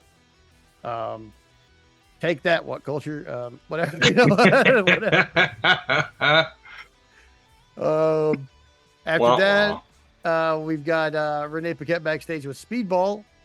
And he's talking about how Don Callis took something from him and Kevin. So now he's going to take something from Don Callis, and he's challenging Mark Davis for the national championship on Collision. Poor Speedy. He is. I knew what the result of this match was going to be right here. Yeah. Speedball is, what's the word I'm looking for? Not misinformed, but they're misjudging things here. They're not seeing the forest for the trees here. They're in denial. Kevin Knight was not taken away from you by Don Callis, Mike. He left you. He left. Yeah. He left you. He left Hanger. He left Darby. He left everybody. He is the one who left. So don't be in denial. Just go after his TNT title. That's what I was hoping for, to be honest. Mm-hmm. But yeah, we'll talk more about that here in a bit. Right now, we have this 6.5 star main event. Yeah, Lordy. I don't give star ratings that often, but this was a 6.5 star match. This was incredible. And honestly, I think it gets an extra full star just for them going at the pace they went, in the heat that they went. Oh God! Because let me tell you, this was kind of, I don't think I've ever seen Kenny Omega so sweaty. And it was because of the heat. It was the oppressive heat and humidity out there. Yeah. That is not Kenny Omega's conditioning. That was the weather playing some real dirty tricks on those two. So here's my reasoning, okay? Just because I know somebody's going to ask. They're going to be like, well, why did you give this 6.5 stars? This is why, actually. So 5 stars for the match because it was a 5-star fucking match. Right. A 6 star for the conditions they had to work in. The half star after the 6th one is for the look on Will Ospreay's face after the kick out at 1. And that kick out at 1, because my God, was that so, like, I felt like I had just finished, for lack of a better way to put it. Like, oh my God, dude. It was, I know that a lot of people don't like the 1 count. Judiciously done, though. Like, this was the perfect place for it. It was perfect. Because you thought he was done. Oh, done. Definitely thought he was done. I was pissed off already, dude. I was so mad. As soon as he hit him in the balls, I was like, nah, motherfucker. And then he kicked out at 1. I was like, yeah. Like, I shot up off the bed. Like, I was like, what? I was watching in my room, and I shot up off the bed. Instinctively, just, out of force of adrenaline. It was incredible. MJF, I know I get on him a lot. He's an excellent wrestler. Okay.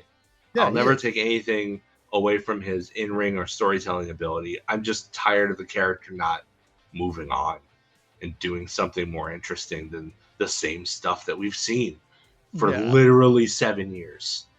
Like, we get more lore does not equal character development if that character stays the same when revealing that lore. Yeah. It explains the way they are, but it doesn't change them. No.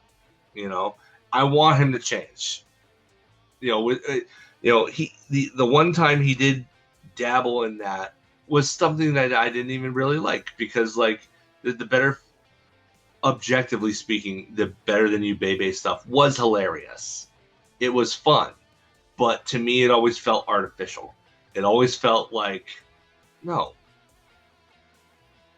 don't forgive. It was what Nigel said on Collision. This is all the stuff that he's done leading up to this. He has not answered for it. He has not apologized for it. He's not made amends for it. Don't let him get away with it because you like his chemistry with Adam Cole. Right, exactly. He's not apologizing for it. He's reveling in how bad he is. Oh, I'm a bad boy. No, he's the most heinous villain in the entirety of this company, and people just let him. Oh, because he's funny. It's like, I get that with most wrestlers, but with one of the best in the world who could do better, and for whom we have higher standards because we know it's like one of your kids. If you know they can get an A on a test, but they skirt by and they get a C, you're gonna ride their ass because you know they can do better. Much better. He's the kid who is so naturally talented that he can breeze through anything, and sometimes character-wise kind of does. And I expect more from him because I know he's capable of more. Yeah. Oh my God, do I want to cheer this guy? I want him to have a redemption arc the same way that we've seen with somebody like Adam Page, and Kenny Omega, and I want that for him. Yeah. I want to be able to cheer the guy who's that talented, but I don't want a scumbag. I never wanted a scumbag. He's a scumbag. No. I don't cheer for outright scumbags. Yeah, I don't know. I want him to have something. I don't know what he'll do from here. I'm sure probably try to insert himself in the world title match. I mean, there are rumors that they moved this up because they figured CM Punk would be returning and winning the WWE title earlier that week, and they wanted to outdo him. Those are just rumors. The other rumors that I heard were that they moved this up because MJF's injury is a little bit more severe than we thought. Well, the current report is that MJF was the one who pushed for this to be moved up. He himself was like, I want to move this up and have him take the title from me tonight. For what reason? We don't know. I haven't gotten a report on what reason, but it might be the leg, man. It might be the leg. It might be the leg. It might be to have more time for Kenny to defend it successfully against more people before he drops to Ospreay in England. Yeah, because it'd be good for him to have a redemption title defense that's clean and win. Yeah, before he goes to but I don't know. I AEW likes to foreshadow, and I feel like I keep seeing stuff that insinuates to me that this will be a triple threat at Wembley, and that is not what should happen. It's really not. It's not what should happen. It's not. It really isn't. It should be just Ospreay Omega. There's your money match right there. You want MJF to fucking have a match where he's going to draw a lot of money and face somebody that's going to draw a lot of money with him. Get the fucking international title or the TNT title on him right now, and then have Hangman challenge him. Yeah. Since Hangman is determined that we'll talk about that here in a little bit. But yeah, I would love to have Hangman challenge him for one of those belts, but we'd have to get one on him. But he already doesn't like Kevin Knight, so maybe we've got something going there. Maybe this is part of his redemption arc. Maybe taking on the Don Callis family is part of MJF's redemption arc, because he doesn't like Kevin Knight, and if he takes the title from Kevin Knight, he's going to draw the ire of the family. Yeah, that's true.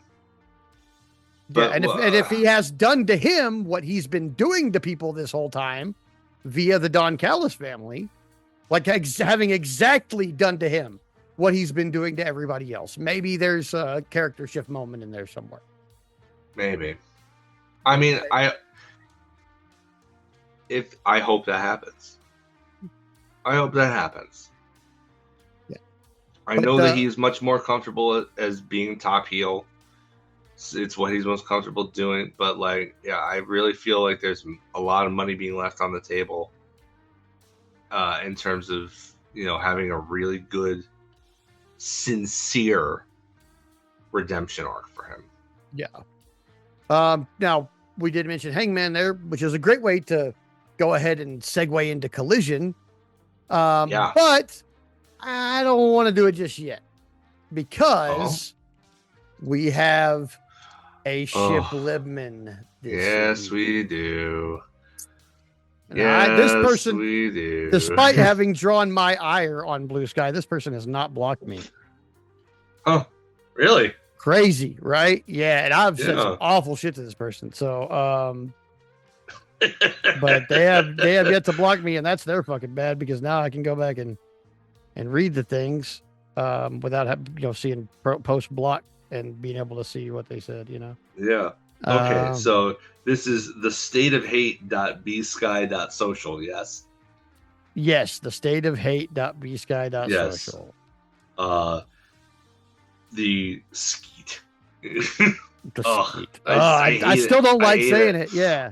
That was the first time I actually said it, and it just feels so gross coming off my mouth. No, I'm the post in question.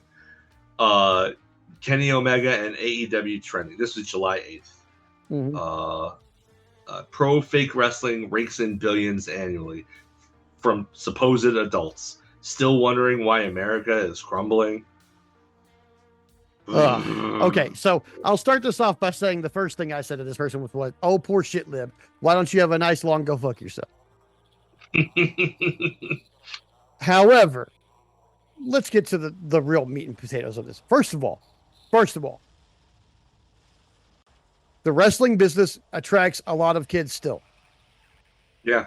A lot of parents spend a lot of money for their kids to have wrestling stuff.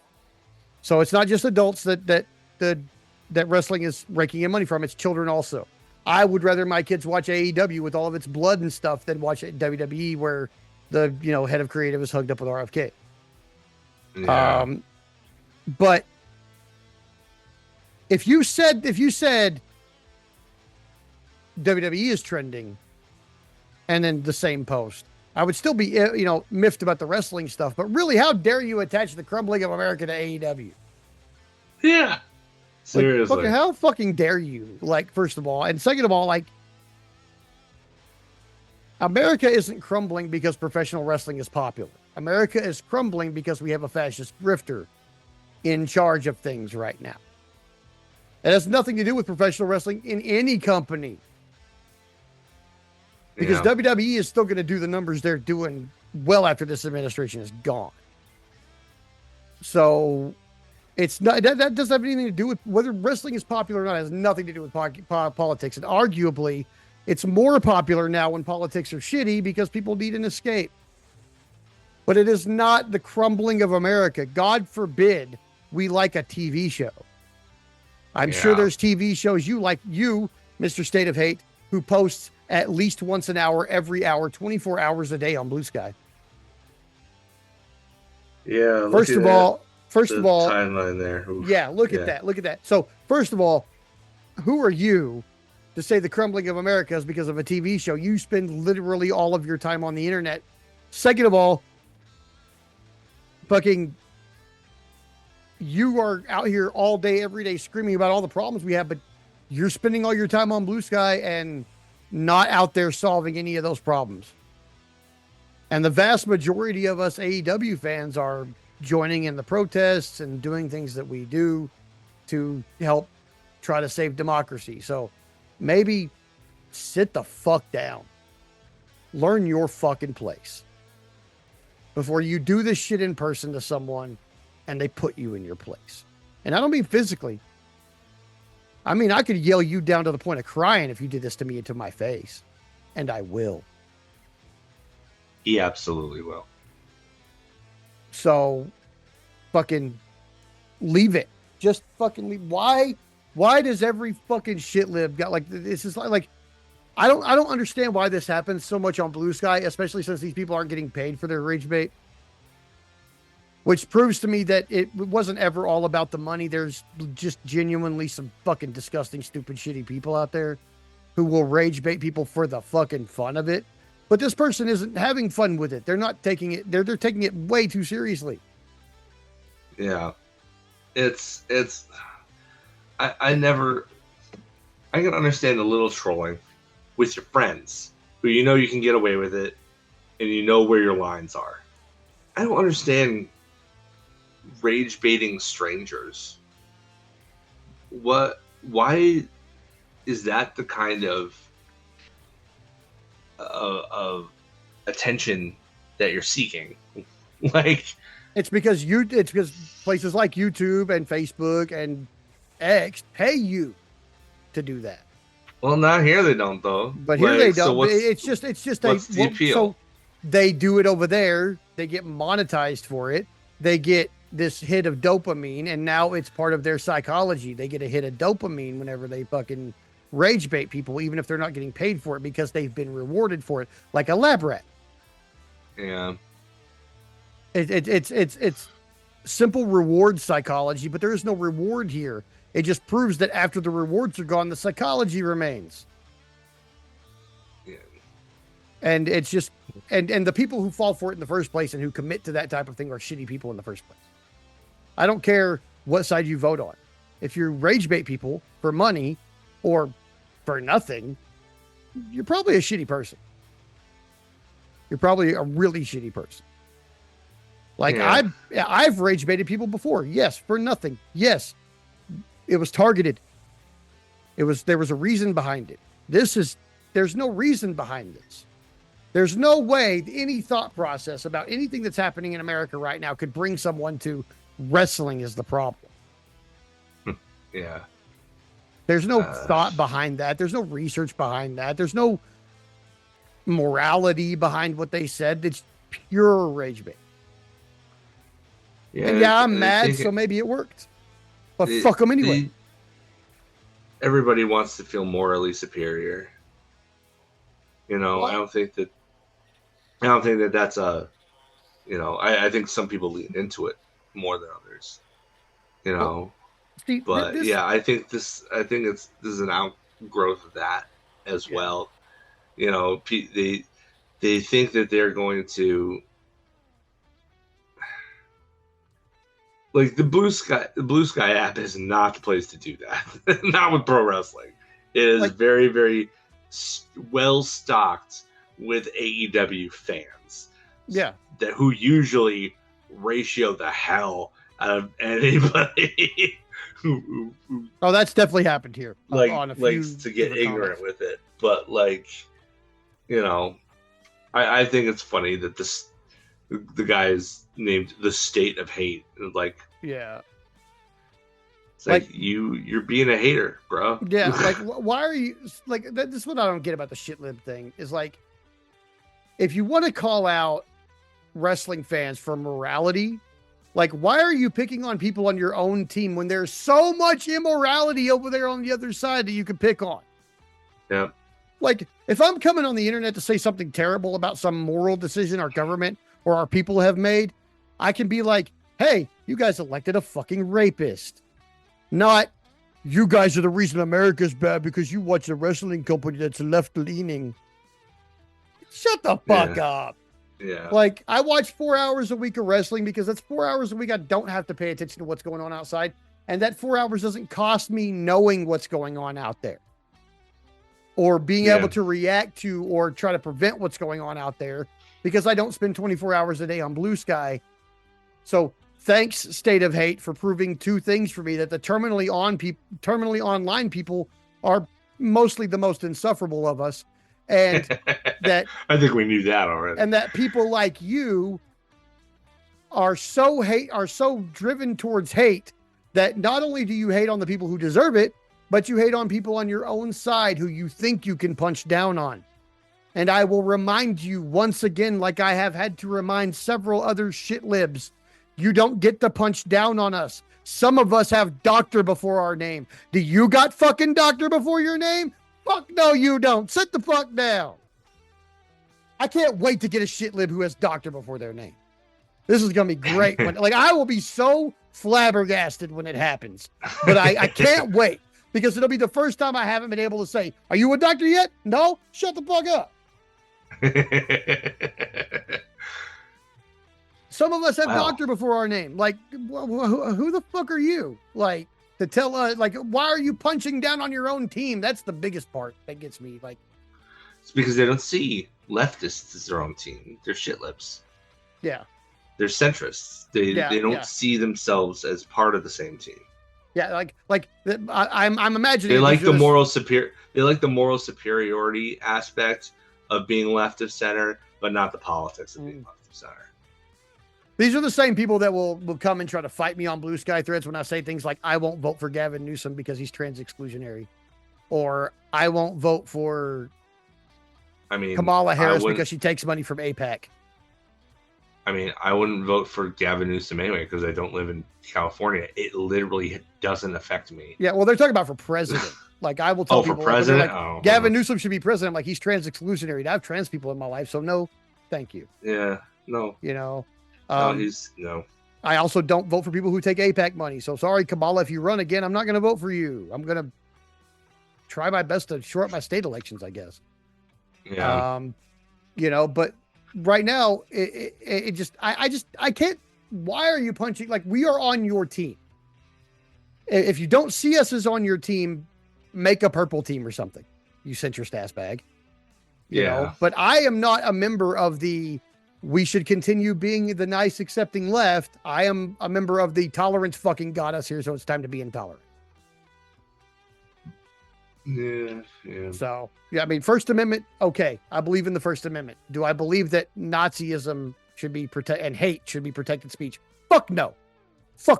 I believe we should have drawn a very distinct line in the sand right around 1945 for that kind of shit. And I believe we did, and it lasted till about the 60s. And then everybody started, hippies, they want to save the world, but all they do is smoke pot and smell bad.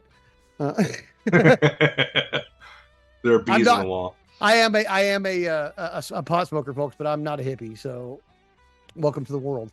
But yeah, now that we've dealt with the shit lib who got my blood pressure up, let's go into something that decidedly made me extremely happy and took my blood pressure way down.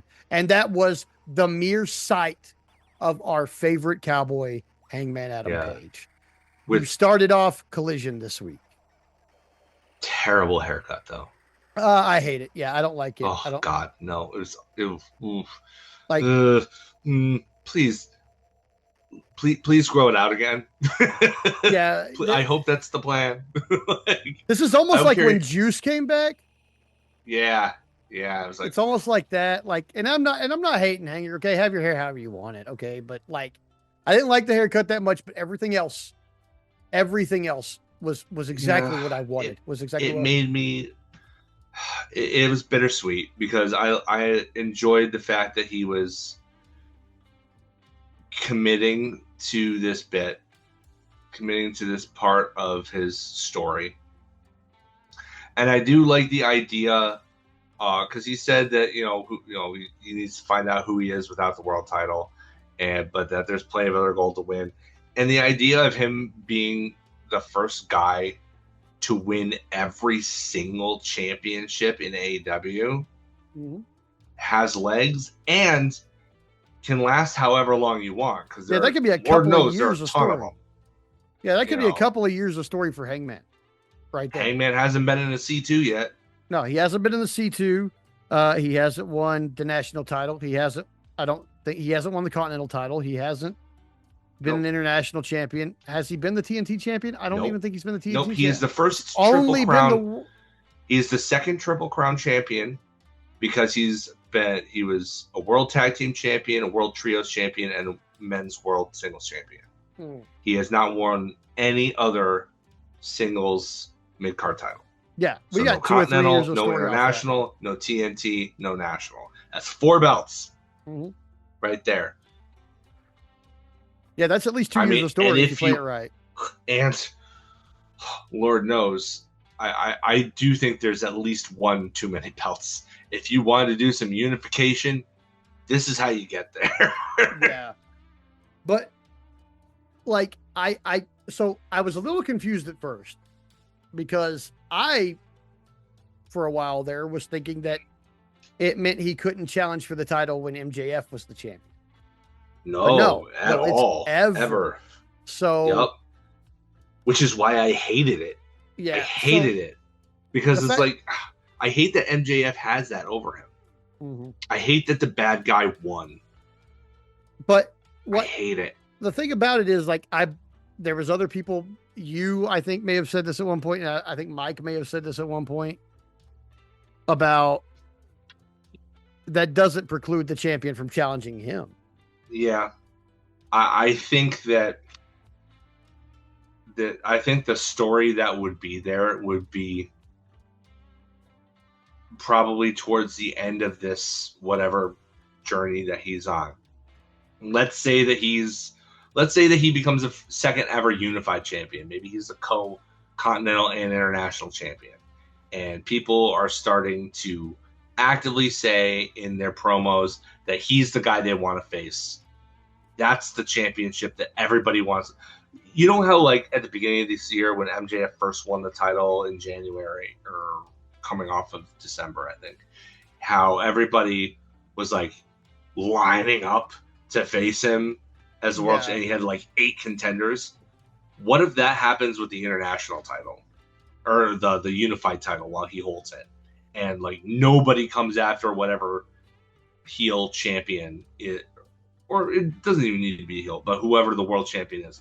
Maybe you even commit to it so much that you have the world champion sit out like 2 pay-per-views in a row without any defense, because nobody wants to challenge him.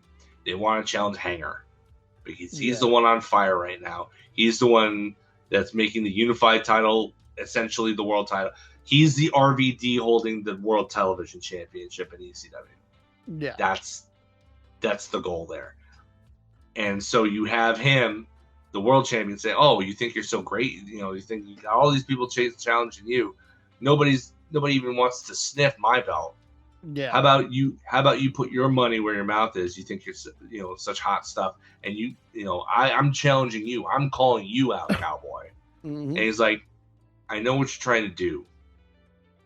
No, I don't want it, because I would rather keep my word, and I'm happy here. This is where I'm content." Well, we know what happens when Hangman Adam Page gets content. The people who don't like that he's content make sure that he's not. That's when you break out the villainy and Swerve level villainy. Have him do something even more heinous than what Swerve did to him, to make him drop it, to make it feel like he's justified in challenging for the world title, and then win it. Yeah. The important thing is he needs to win it. Yeah. Otherwise, the story doesn't mean anything. Yeah. But I mean, yeah, I'm kind of excited to see what we do with Hangman now, because that kind of opens up like a plethora of new people that he wouldn't normally be working with. Also, yeah, it feels so weird though. Like, I don't. On the one hand, he has the opportunity to elevate bunch of guys simply by working with them. On the other hand, it was like, the hell are you doing, like, chasing the national title? Like, this is beneath you. Like, I don't know. Not according to him, and that's good enough for me. Like, it's good enough for me for him to be like, nah, I'm not. It's good enough for me to be like, this is what I want. Since I can't have this is what I want. My question is, why doesn't he go win the Ring of Honor World title? That was on the line next with Bandito and Katsuyori Shibata. How about that for a segue? God, baby? Yeah. This match was so good too. This match slapped. It slapped so hard. It was so good. What makes Katsuyori Shibata so good? He doesn't do anything like super fancy, but what he does, he executes so well. With such precision that you believe everything that he does. You believe that he's the hardest guy in the room. Oh, like, yeah. That dude, you don't want to mess with that dude. I mean, even Bandito had trouble with Shibata. Like, yeah. This was a proper world title contender match. Like, this was great. Yeah. I didn't expect the way it went, though. I kind of expected Shibata to win, being on a 19-win streak, I mean, you set him up to knock him down, don't you? Yeah, I guess so. But, I mean, honestly, Bandito needed to win more than Shibata did. Yeah, that's true. He's been kind of getting the L's lately. He's been getting unless that Ring of Honor World title is on the line, he's been eating L's. With the exception being the one big tag title win that he and Brody had over the Death Riders a few weeks ago. Yeah, that's pretty much the only exception there. Like, this year, he's been getting his butt handed to him. Yeah, a lot. If that Ring of Honor World title isn't on the line. Yeah, So it was good to see a successful defense. He shouldn't be dropping that title except on a pay-per-view. No. The Ring of Honor brand is such that if you do a title switch on anything but a super card, nobody's going to care. Yeah. Well, they have Death Before Dishonor. Hardly anybody watches Ring of Honor. So yeah, I wonder who they're going to have face him at Death Before Dishonor, because it's at 2300. And gosh, it's probably gonna be a really great show. Yeah, I can't imagine those shows always wind up being really good despite like hardly any hype going into them. Yeah. Oh, segue real quick. I'm pissed off also at AEW's scheduling department one more time. Okay, are they coming to Texas when you can't? No. There? This is it's even worse than this. Are you ready? Oh no! This is the worst case of their scheduling being just too off for me. So in September, for our anniversary, I'm taking the wife to Riot Fest. Yeah, we're gonna spend a week in Chicago. Fuck yeah, right? All In is Chicago. in Chicago. I love Chicago. Chicago's a great town. All In is in Chicago. Yeah. I was like, hey, can we get tickets to All In for while we're there? All Out, you mean? Or I'll get All Out. Wife's like, fuck yeah, we can go to All Out. And it's on the Saturday, 2 days after I leave. Boo. Hiss. So, Matt, like, I swear to God, if I come up with 2 extra days of PTO, I'm fucking staying.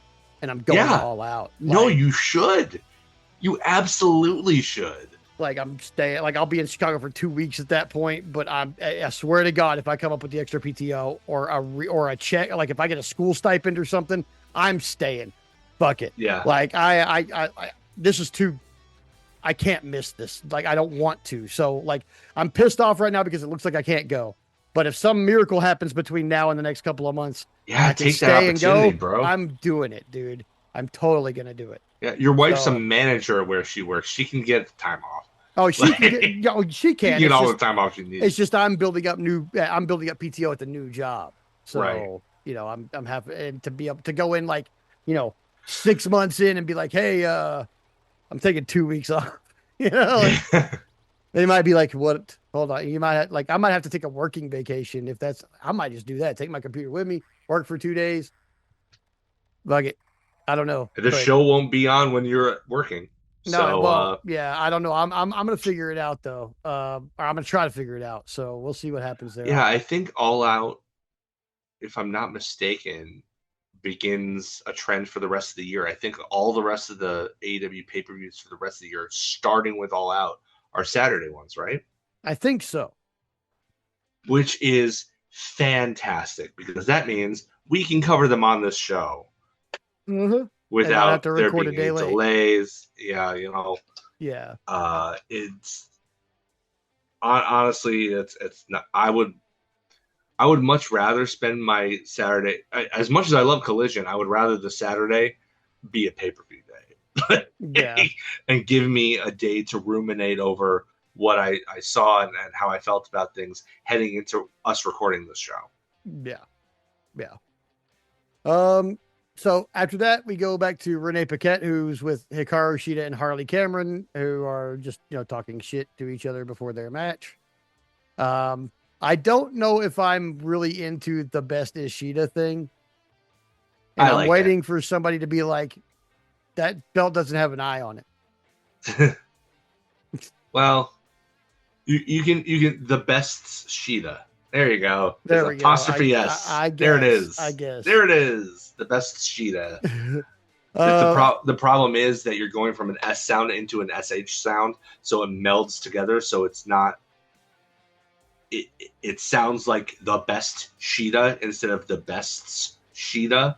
Yeah. So if you say it too quickly, so. After that, we go backstage with Lexi Nair, and she's with Speedball, and she's asking. The match was. Match was a little sloppy in places, but you know what? Harley's wicked over, and her comeback got a lot of juice. Not head juice, like it had some energy behind it. And but Shida, I like the new submission finish, like the straight jacket bow and arrow from the side. I don't know what she calls it. But I think it looks great because not only are you being bent back like a torture rack, but you're also choking yourself with your own arm. It's pretty awesome. I love it. I love that too. Yeah, it's really good. After the match, Shida continues her assaults, and then Queen Aminata with all of her beautiful hair chopped off. No. comes out and saves her. Oh, I miss her hair. you might see it back next week. I'll just say that. I mean, there's always that possibility. There's always that possibility that maybe she. But then it's her hair that she paid for, and not her hair that she grew. So, right. I mean, well, maybe she grew it and saved it. I don't know. No, maybe it was always a wig. There's always that possibility. I don't know. There's a distinct possibility it was always a wig. But obviously that set up Queen Aminata to be the next challenger for the TBS title. Whether that's next week or at the pay-per-view remains to be seen. Yeah. After that, we've got Matt Sydal backstage with Lexi there, or she's backstage with the Lethal Twist. Yeah. And then the Demand, and then Matt Sydal, and Okay, so Matt Sydal's importance cannot be understated. He's one of those guys that were part of a foundation of the style that you see today. He was super duper important on the indies. He had a decent little run in WWE as Evan Bourne. The guy came in, in the latter part of his career in AEW, had a totally different style that made it more believable that he could beat up guys twice his size because it relied more on heavy strikes and submissions. The guy is great. He is a terrible actor. He's so bad. He's so bad. Oh he's my god, bad, he's dude. so bad. He just jumps in from out of the frame. It's like, hey, you guys are bad. I don't like you. I don't like you. You're bald. And you're I'm bald. Oh god. I hated it. Oh my god, he's so good in the ring. He's such a joy to watch in the ring. I never want to hear him speak again, as long as I live. Never. Just let freaking Christopher Daniels do that for you. Yes. You are part of Skyfight. You should have had them with you, specifically Christopher Daniels. Please let Chris do the talking. Yeah. Or Scorpio. Scorpio's a good talker. Let Scorpio talk too. Let him do the talking. No, dude. Just bad. Just bad. But it did establish that the Lethal Twist and Demand still have this ongoing relationship. We don't know if they're going to merge or whatever, but I mean, Skyflight has 4 active wrestlers now, male. So, that's plenty to take on any combination of the Demand and the Lethal Twist and still have somebody on the outside causing heel shenanigans. So, okay. Yeah, that's fine. You know what they should do, though? Let Skyflight win. Yeah. Or maybe let's stop with all this talking and actually have him. Yeah. I swear this is the third Matt Sydal segment. He hasn't been in the ring yet. Yeah. If he's good to go, if he's cleared, let's get him in the ring. Get him there. How about that? Yeah. Yep. After that, we got Kyle Fletcher with Brian Cage, Beretta, and Jake Doyle backstage. And Mark Davis, and they are just basically talking about tonight's business and how Davis is going to take on Speedball, and that Trent Beretta thinks Darby fears him. Ha ha ha. This would play into interesting stuff later. Yeah, it would. The most interesting thing I felt out of this promo was Don Callis wasn't there tonight. A rare appearance show that Don Callis doesn't make. But Kyle pretty much steps up as the de facto leader of the group. The way that he's talking, the way he's doing this, the way he talks about the other people in group. He talks about Hangman Page, telling him, hey, I'm right here if you want it. He also sets up Brian Cage's match with Zachary Wentz later by saying, yeah, it was, I had to get injured. I had to relinquish my TNT championship. I never lost that. I got injured in a match against the Rascals. So I'm going to send my boy Brian Cage out there to get some revenge from Zachary Wentz. Yeah. So at least there was, a storyline reason that they just made there for that match to happen. He says they run AEW. Yay. After that, we go out to the ring where we have our trios champions and Willow coming out. Mm-hmm. I miss their old theme music. Yeah. The theme music that was more like a sitcom. Yeah, I want the sitcom music back. But Willow thanks everybody, how it talks about how she misses us and that she hurt herself and had to give up her title and drop out of the Owen. And, she congratulates everybody who was in there, but she decided she wasn't going to sit home and cry about it. And that she's keeping her Wembley dream alive and that, she's basically going to take the title from Tekla at Redemption. She made sure to hit Wembley dream alive. She made sure to hit the name of that show over and over again. Yeah. Lots of redemption. That's fine. Decent promo. Yeah, wasn't bad. Didn't get interrupted, which was nice. Yeah, about time. After that, we got what was it? It was the Sky Blue thing, right? Sky Blue she's backstage saying that Tekla will address Willow herself, but she has a message on behalf of herself and Julia Hart for Mega Man Lena Cross, and they're like, you know what? Being tall and dangerous doesn't hold a candle to being a violent little thing. I don't know if that logic actually bears out, but something for them all to do. So and that's all this is something for Divine Dominion to do until the Brawling Birds take the belts. So after that, we've got Death Riders. That's Yuta, Castagnoli, Daniel Garcia, and John Moxley against Commander, Dante and Darius Martin, and AR Fox, who I thought was a heel. No, AR Fox is babyface. In fact, he was the one to dethrone Nick Wayne of the Ring of Honor World Television title, only to drop it to Lio Rush a few weeks later. Huh. Okay. But it was a nice little present for him. I love AR Fox. Longtime listeners of the show know that's something that I've talked about at length before. Love me some AR Fox. It was good to see him on TV this week. And his hot tag got some of the biggest reactions of the night. Yeah. Like, you put him in a position to succeed and impress in the ring, and he will absolutely do that. Yeah. This was the match that we talked a little bit about before with Nigel and Tony going back and forth on commentary during the commercial break, and they're lucky that it was in the commercial break. They were very much wrestling like heels throughout this entire match. Oh yeah, they definitely were. They Castagnoli, Commander did that big dive off the rope right in front of Castagnoli. Yeah. Just kicks him in the stomach and throws him out. I was like, Castagnoli just not putting up with any of this bullshit. No, I loved it. I learned how to deal with you people when I was in CMLL. You flippy folk.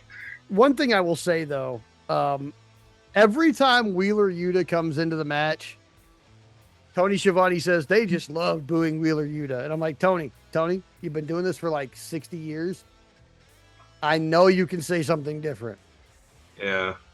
Like, because we love to boo Wheeler Yuta, but God, do we have to keep reminding us that we love to boo Wheeler Yuta? Like, eventually, I think that was in response to the conversation that he had during the commercial break. I mean, maybe it was. It was like, oh well, they'll cheer for Mox, but hey, they'll boo Wheeler Yuta. Yeah, which is I'm sorry, not good enough. We're gonna have to boo Moxley at some point here, and I have a feeling that people aren't really going to turn back on Moxley and start booing him until Will Ospreay turns on the Death Rider. Yeah, because I think that's how it's going to go. I don't think they're going to turn on him.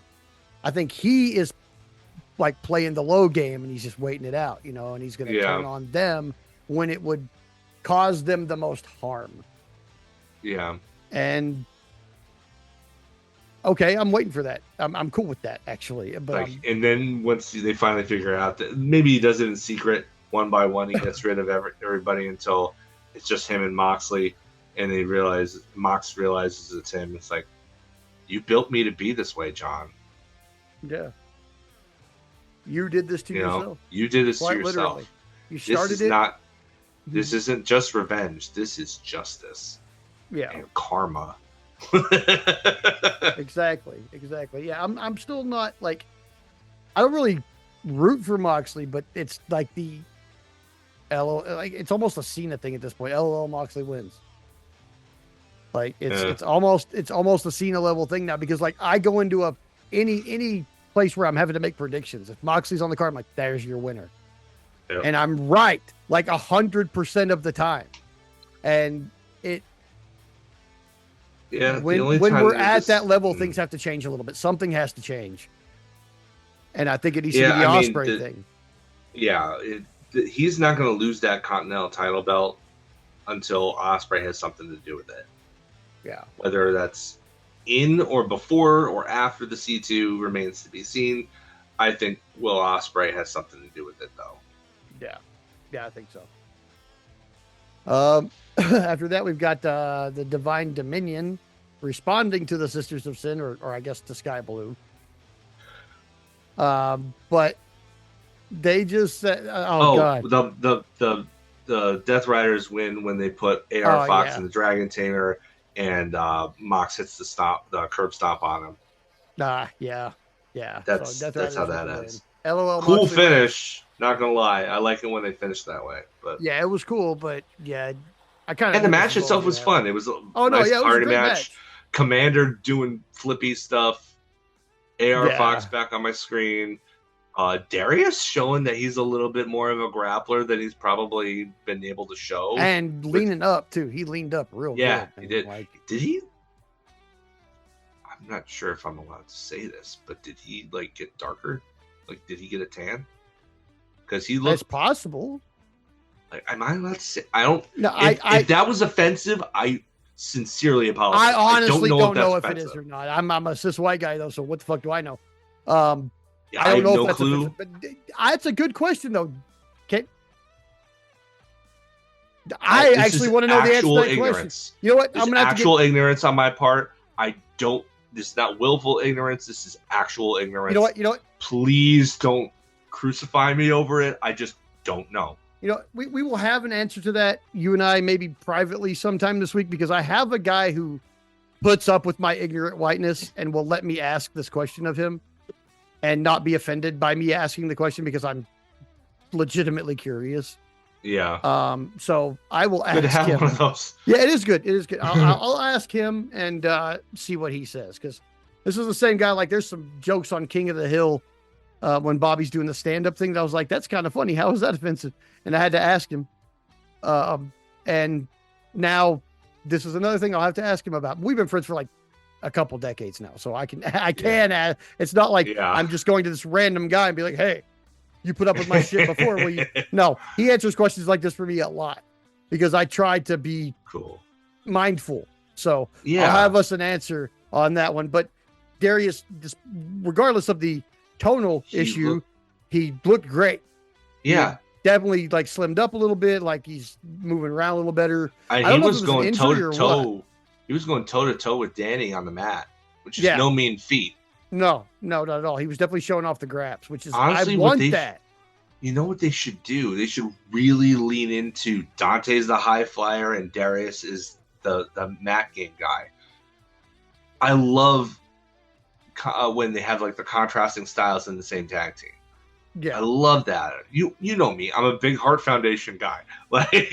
That's my bread and butter. One big strong guy, technical guy, or technical guy and flippy dude, or big tall huge dude and or fast flippy dude.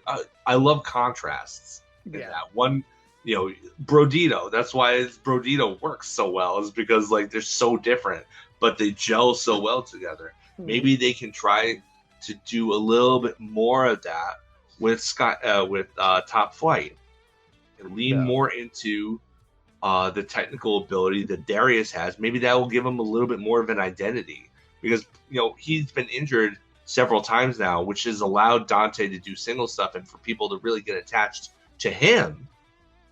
Dante hasn't had those kind of opportunities. So maybe if you have him lean more on the technical aspects, the strengths that he has in the ring, maybe that'll help get the entire act more over to the point where people will be clamoring for them to win instead of just showing up. Oh, they're here. That's great. We're going to get a good match, and then they're going to lose. Yeah. So, I don't know. It's an idea. But yeah, after that, we got our Divine Dominion responding to the Sisters of Sin. They call them, they call them the Sisters of Stupid. And the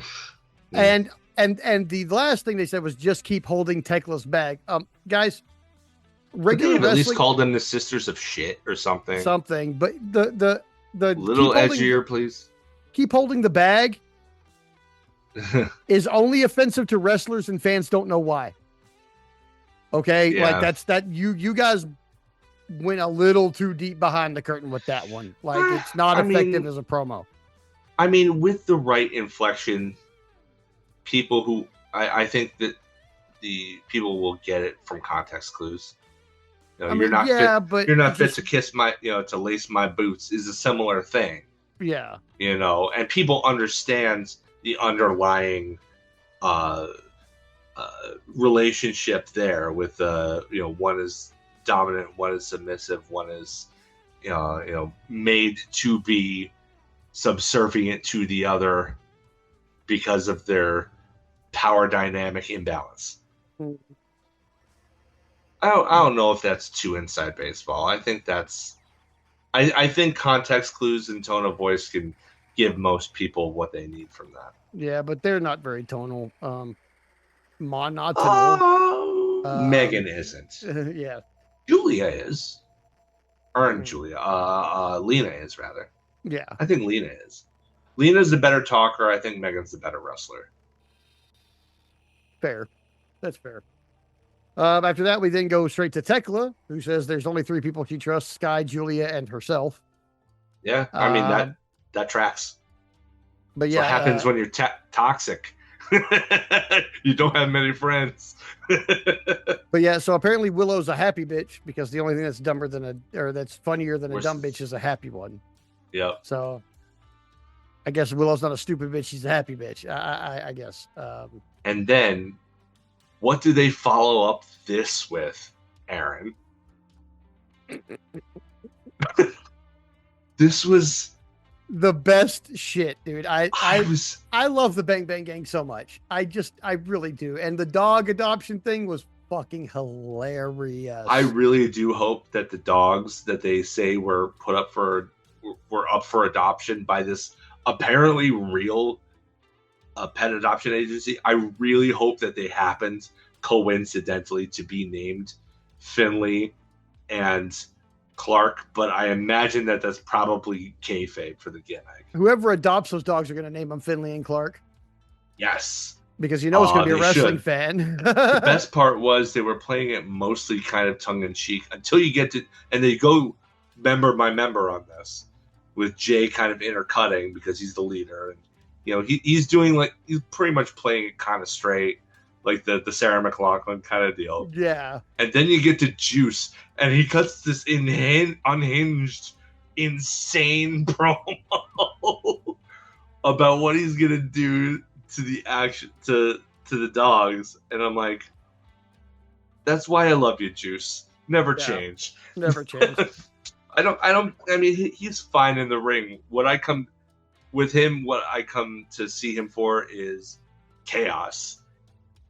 I want that chaotic energy from him. That little honeycomb gremlin thing that he's got. Give me all of that. He's such a weirdo. Yeah. Then after that, we've got Brian Cage versus Zachary Wentz. Big guy versus small guy. Yeah. Zach is quite the salesman. I gotta say, that dude knows how to bump and sell.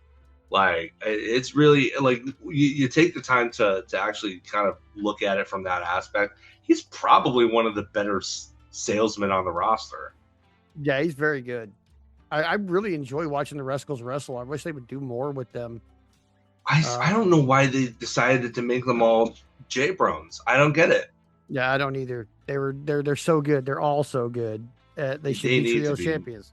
They need to be moved up the card post haste. Yeah. But they had a nice little match here until Cage hits the drill claw and catches the victory. And he drilled him with it. Oh yeah. He normally he hits it and it's much more obvious as like a full back bump. This one looked a little bit more like a Steiner screwdriver that it's kind of modeled after, though.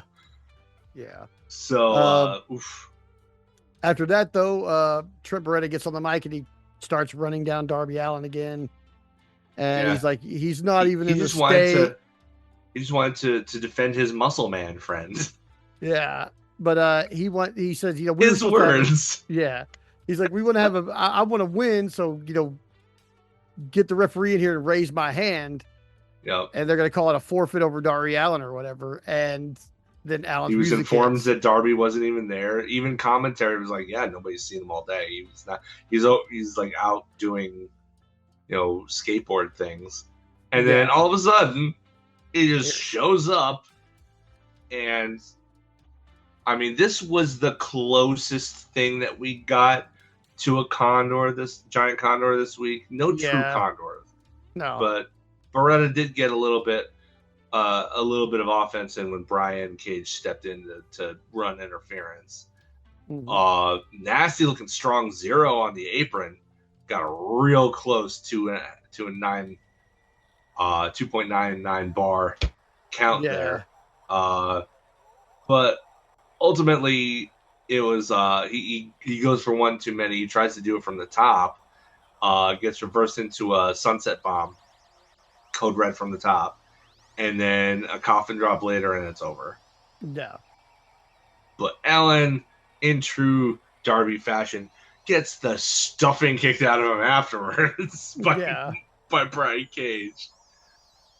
And then Mark Davis comes out to get some of it too, but then Speedball comes out with a chair and makes the save. I loved how all three of these matches won right into the other. Yeah. I love it when they do that every now and then. But then we had a little break between those two because we had Willow. We basically had an announcement that Willow, Maya World, and High End are going to challenge Mercedes and Divine Dominion next week. But they're in Boston. In Boston. Which means Mercedes wins, LOL. Probably. Yeah. I mean, they should anyway, right? To heat up the match, right? To heat up the confrontation. You don't want the babyface winning just yet. You got to get the heat. After that, we've got a little short thing with Andrade explaining, that he's here to become world champion and that he needed to leave Don Callis to be who he was destined to be. He's on a boat. He's on a boat, and he says how he's on a boat. Where's Lonely Island? Because that guy was on a boat. Yeah. Then after that, we've got our main event. How long were they standing in the ring waiting for this? All this to play out? At least 3 minutes. Yeah, that's forever when you're waiting in the ring for your match to start in front of people. You're already there. This match was insane. It was great, man. I have never seen Speedball kicks. He really laid these kicks in because Mark Davis's big ass head can take it. Yep. And God, it was awesome, man. Like that. Kyle, I don't think I've ever seen a shooting star senton before. Oh, I haven't. I don't think I'd ever seen that, and that was awesome. That was nuts. I thought that was the finish right there. I'm like,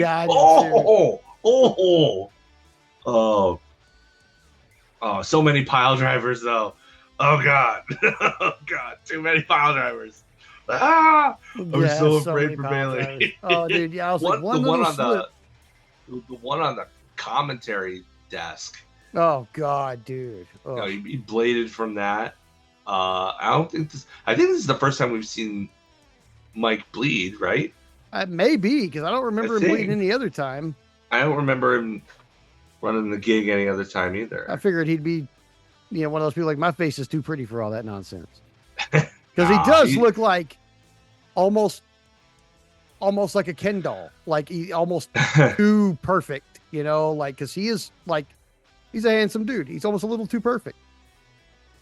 Yeah, I can see so I don't know if we've seen him blade before, but they definitely happened here for sure. Yeah, it definitely did.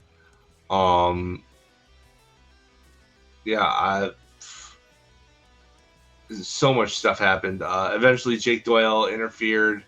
There was this crazy thing where Speedball goes for that insane like roll up that he does, where everything is all like captured and everything. Like he goes over the top for like a sunset flip, and then he locks the legs and arms. Yeah. But that was stopped in his tracks, and in the position that he was in, Davis had his hands as Speedball was over facing down on the back, and he just like spiked him on his head with like a cross-arm dead eye kind of deal. Cool. And it was gnarly looking. I'm like, that's a finish right there. That's a finish right there. But it wasn't somehow. Doyle interfered to set that up. But I wouldn't call this necessarily a cheat to win situation. There was enough time in between that interference and the end of the match that, it's like it wasn't a clean win, but it wasn't a dirty win either. No. Yeah. At the end of the day, it was the lariat and the gut wrench pile driver that did it. 1, 2, 3. Yeah. Incredible match. I'm not that, star ratings matters or whatever, or one person's opinion matters or whatever, but I am curious to see how Meltzer does rate that one. I mean, I'd give it a solid 5, dude. It was so sure. Good. It was real good. It was good. It was the perfect small man versus big man thing. How does Mike Bailey have chemistry with so many people? Because he's good. He's just so good, man. He's so good. He's just so good. His style, that karate style, works with everything. Yeah, it works with everything, man. And he's so good at it. Like, the only bugaboo I have about Mike Bailey is put some fucking shoes on, bro. Mark made sure to tell him that in so many words. Yeah. Twice he bit the man's toes in this match, which is disgusting. Like, don't do that. That man's feet walks around barefoot all the time, and you're putting his toes in your mouth. I'm not putting nobody's foot in my mouth that walked down a wrestling ramp at the end of a show all the way to the ring. Got in the ring. No. I'm not putting that in my mouth. You I'm not here to cyclospora from that shit. You get some cyclospora or some fucking screwworm or something from doing crap like that. Like, no, sir. So, yeah, I mean, great match, though. It was so good. But, yeah, Speedball, please. Like, wrestling shoes, dog. Wrestling shoes are perfect. They're nimble on the bottom. It's not a whole boot. It fits with your kick pads like everybody else. Like, and you'll still be able to have control of your kicks and your foot movements because they're so thin on the bottom. You can like grip your feet with them. And so like, something, dude, please though. Like, cause last thing I want to see is Mike Bailey out for 6 months because he broke 3 of his toes on some fluke bullshit. And that's the reason we wear boots. It's not because of getting your feet stepped on. It's not because the ring is hard. It's not because of walking down to the ring over the entranceway or anything like that. You wear boots or shoes just to keep your toes from getting broken. Like it's literally that simple. And it's like, it's a chance thing. It's only like a matter of time, knock on wood, hopefully no time soon, but it's more of it's one of those things where I'm concerned about his safety, even if he is not. Right. Yep. And he's going to do whatever he wants to, whether I say anything here or not anyway, but I am concerned for the safety of his feet, whether he is or not. So, and that's just part of being a backstage guy and, knowing the things I know about first aid and stuff like that. And splinting broken shit in the backstage area because somebody didn't wear shoes to a match, or things like, super gluing somebody's forehead back together, things like that. Gross. Totally gross. Disgusting. Totally not gross. a fan. But good Collision this week, good Dynamite this week. The wrestling this week, God, the standard of the wrestling this week was so high that I can only imagine that next week I'm coming back to say this week wasn't as good as last week. And I'm sorry, but they set the bar so fucking high. Like, I know. If they exceed it or equal it next week, I am going to lose my fucking shit. They've been on a real roll. They have this first half of the year, and they seem to be making a concerted effort to continue it. Yeah, they started off the second half of this year real hot. Like, this is like between this and Forbidden Door, this is some hot. I can just hear Nelly in my head. Hot shit, Hot shit. But yeah, the wrestling was great this week. Super good. Yep. But that's that. Which leaves one thing left to do. You gotta do like the pros do and call it in the ring. That's right. Now I thought that we'd have a little fun this week. I was inspired by our favorite cowboy being just dropped in our lap out of nowhere, because they made this announcement on Thursday online that, guess what? Collision's opening with Hangman Page coming back, and the internet exploded. Yeah, they made a mistake, man. I'll tell you, one of the reasons why I enjoy Collision so much is because they told me that on Thursday, and I had time to get beer and whiskey. Because I wasn't going to see Hangman without some beer and whiskey, and then I was, after he was done, which I thought was shorter than it should have been, or that I thought it was going to be. I was already buzzed enough to have a really good time watching the rest of the show. So. Yeah.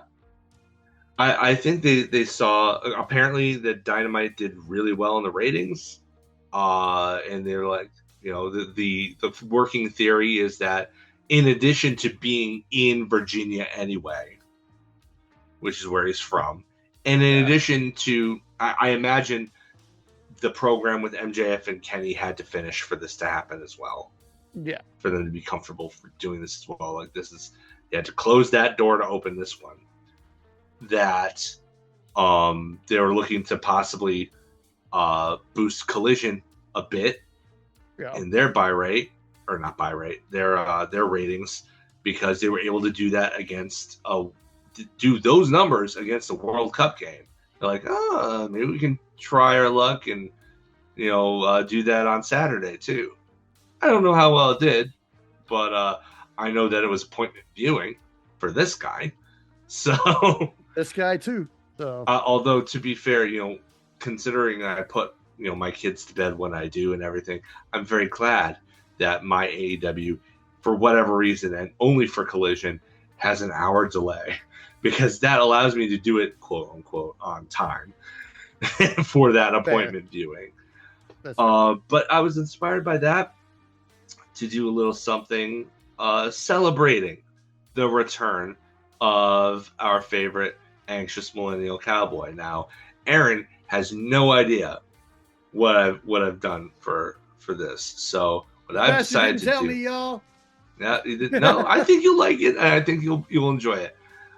I've decided to compile 16 of the best, or at the very least, some of my favorite Hangman Adam Page moments in AEW.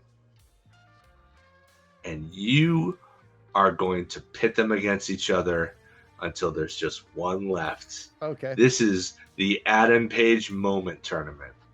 Oh, boy.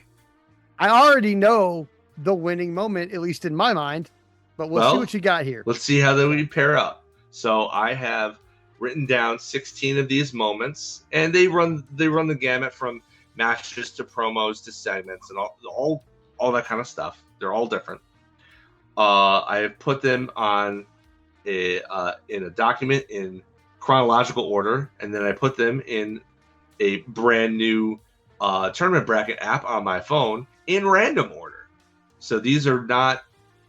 I didn't know until which moments would be facing off against which ones until I hit calculate or whatever it was.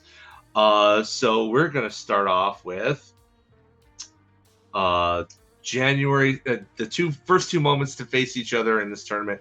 January 17th, 2026, Collision, Maximum Carnage.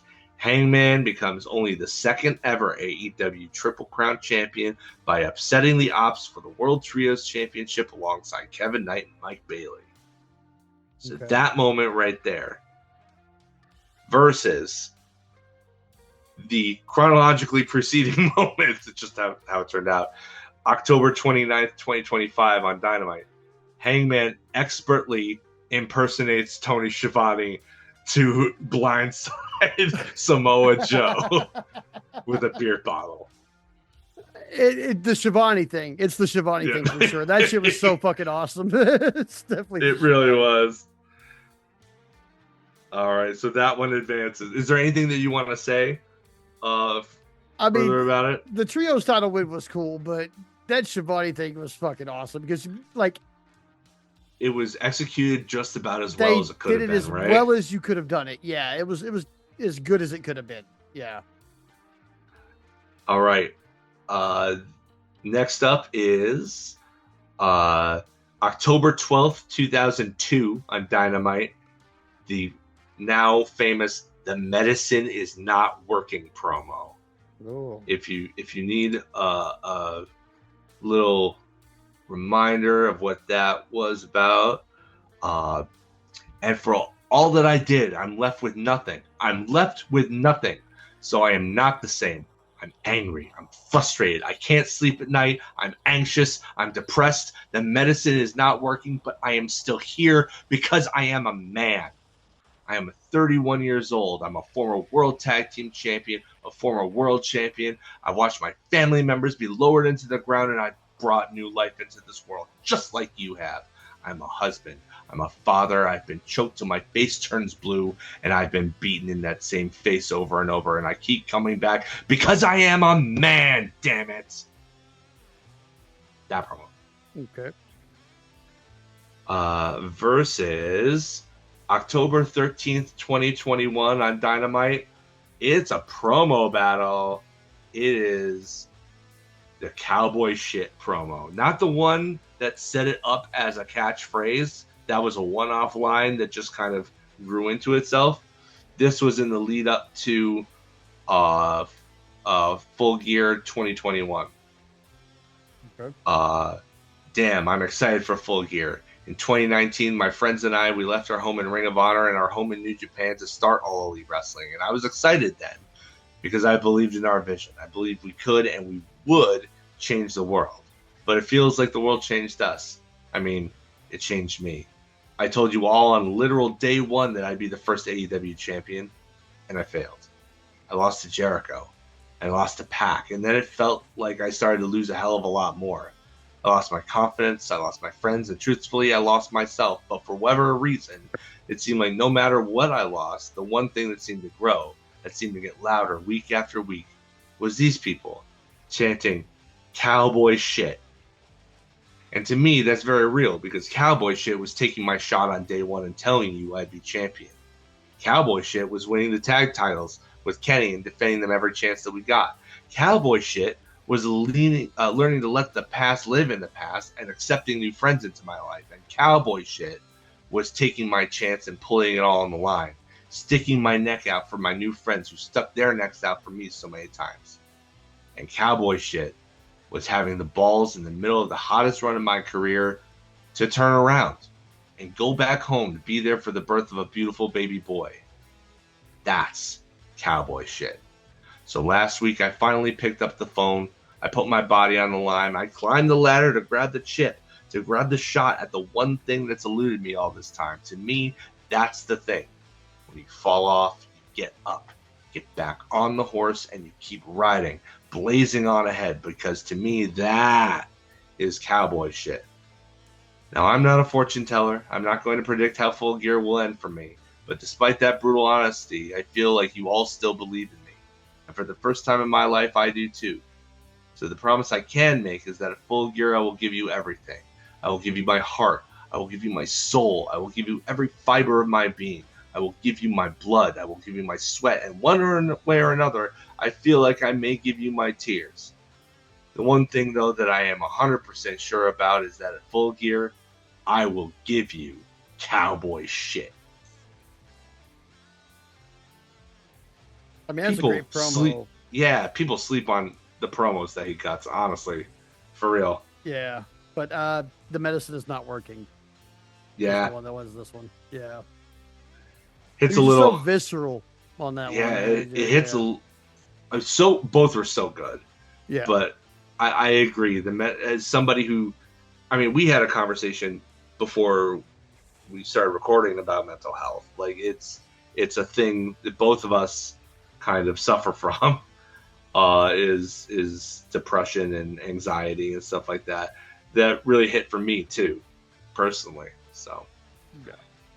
Next up is September 4th, 2024 on Dynamite. Hangman burns down Swerve Strickland's childhood home. Okay. Versus November 18th, 2023 at Full Gear.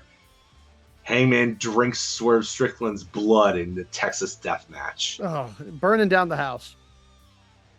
Burning down the house. Yeah, I mean, that was pretty obvious, right? Like, yeah, I mean, he burned down his house, man. Like, yeah, like it that's probably become the most iconic finishing image of an episode of Dynamite. Yeah. To the point where they made the point where people insisted on it enough that they made it the YouTube Christmas thing. Yeah, the Yule log. The Yule log. I totally watched that as my Yule log this year. So. Okay. So next up is September 7th, 2024 at All Out. The Lights Out Steel Cage match, Insanity, and its aftermath. Like, the whole thing. The whole kit and caboodle. The match itself, the moment afterwards where he looks like he's going to go back for more, and then the crowd gasps, and then he screams as the title, as the copyright insignia goes on. The whole deal. Versus March 15th, 2026, Revolution. Hangman loses his chance to ever compete for the men's world title ever again. I mean, it's the cage match. Yeah, it's a little. I hated him losing his. Oddly enough, it's a happier ending. Yeah, the cage match for sure. Yeah. Yeah, I think so too. Like I mean, it was an important moment to have for him at the Revolution match against MJF for it to be in this tournament, but that didn't mean I liked the moment. Yeah. All right. Next up is February 12th, 2020 at Revolution. In arguably the greatest tag team match of all time, Hangman defends the AEW World Tag Team Championship with Kenny Omega against the Young Bucks. Versus July 10th, 2025 Collision. Hangman and Swerve have a man-to-man chat in the locker room ahead of All In. Man, you know what? I honestly think that this is the man-to-man talk. It's close. It's very close because that tag match was really good. It's one of the very few it's one of the few Young Bucks matches that I remember. Like, I remember watching that match. I remember it being good. I remember that. But that man-to-man talk was such a character development moment that it has to be one of the most important moments in Hangman and Swerve's career. I really think that talk kind of trumps it's because it's years worth of character development that went into that talk, years worth of feuding and stuff like that. I think it's the talk. Yeah, I would be inclined to agree with you, I think. All right, next up is May 25th, 2025 at Double or Nothing. Hangman wins the Owen Hart Cup in a match of the year contender against Will Ospreay. And then that's going up against June 18th, 2025, Dynamite Grand Slam Mexico, his Spanish language promo in Arena Mexico. Oh, man. Because, both were important steps in the same story, I think it's the Arena Mexico one, though, because at the time and the climate that was going on, him doing that in Spanish and showing that kind of solidarity was a little bit more important than what happened with him and Will in that match. The match was good. I'm not saying it was a bad match. It was great. It was an all-time. What made that match so special, too, is that it really could have gone either way. Yeah, it could have gone either way. Nobody would have been really upset with the ending. And the match was brilliant. But to go into Arena Mexico as an American in the middle of all the ice shit going on and cut a promo in Spanish because you also are pissed off at the way these people are being treated on our side of the fence. Yeah. I think that's probably more important overall. Gotcha. That is certainly valid. This one might be, for me, the toughest matchup of all of them. Okay. You've got October 27th, 2021 on Dynamite. Hangman fools the Super Click, disguises himself as the Stay Puft Marshmallow Man. Oh, God, I remember that. Up against May 23rd, 2020 at Double or Nothing. All of the Stadium Stampede shenanigans. Chasing down Sammy Guevara on a horse, running the length of a football field to deliver a lariat, the bar fight with Jake Hager, the shared drink with Kenny Omega where he's drinking whiskey and Omega's drinking milk, all of it.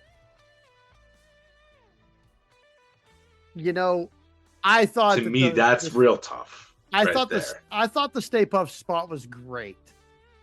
But that original pandemic era Stadium Stampede match, it was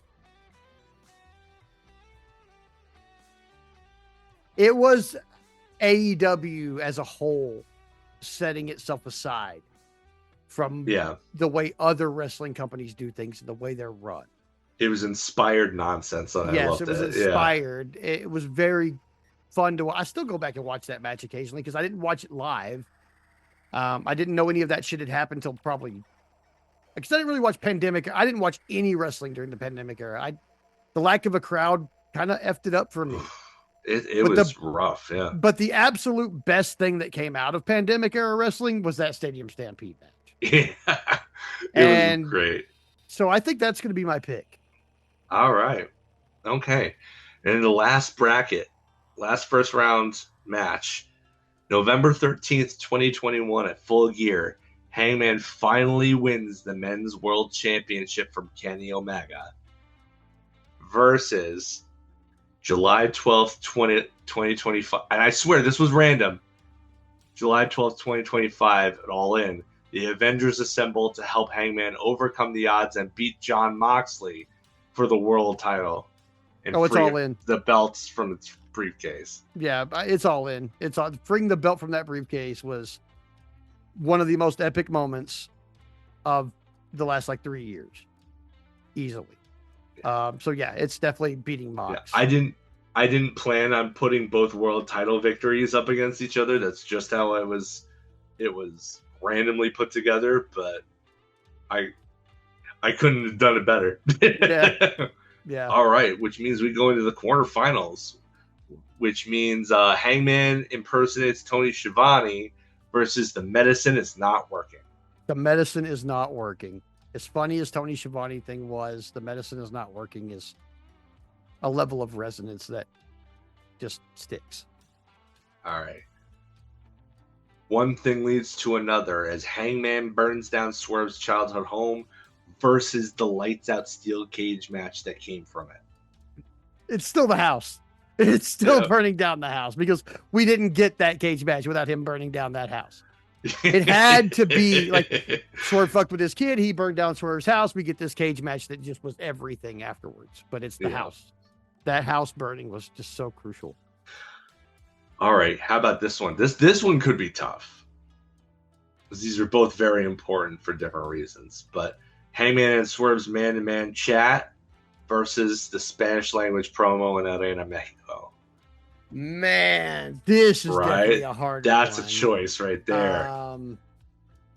Man, because do I go with like contemporary importance at the time, or character development that has taken years?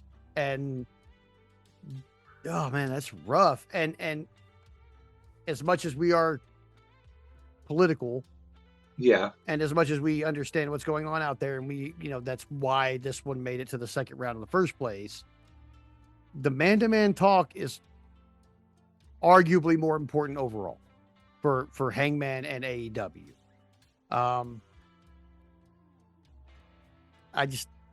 It's that character development, man. It's like, you can do an anti-ice promo in Spanish and it's going to stick for as long as people are thinking about that.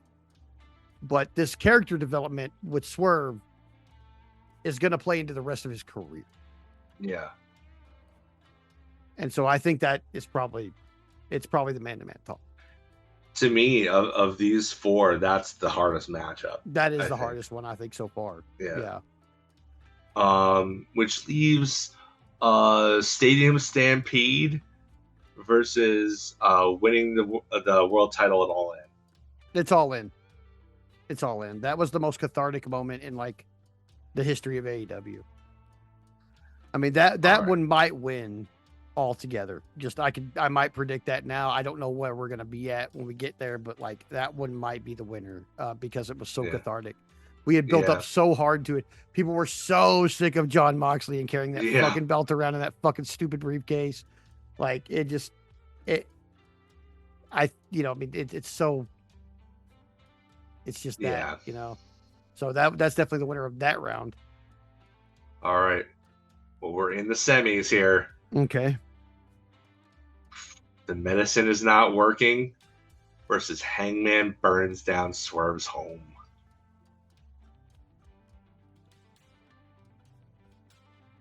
It's the house.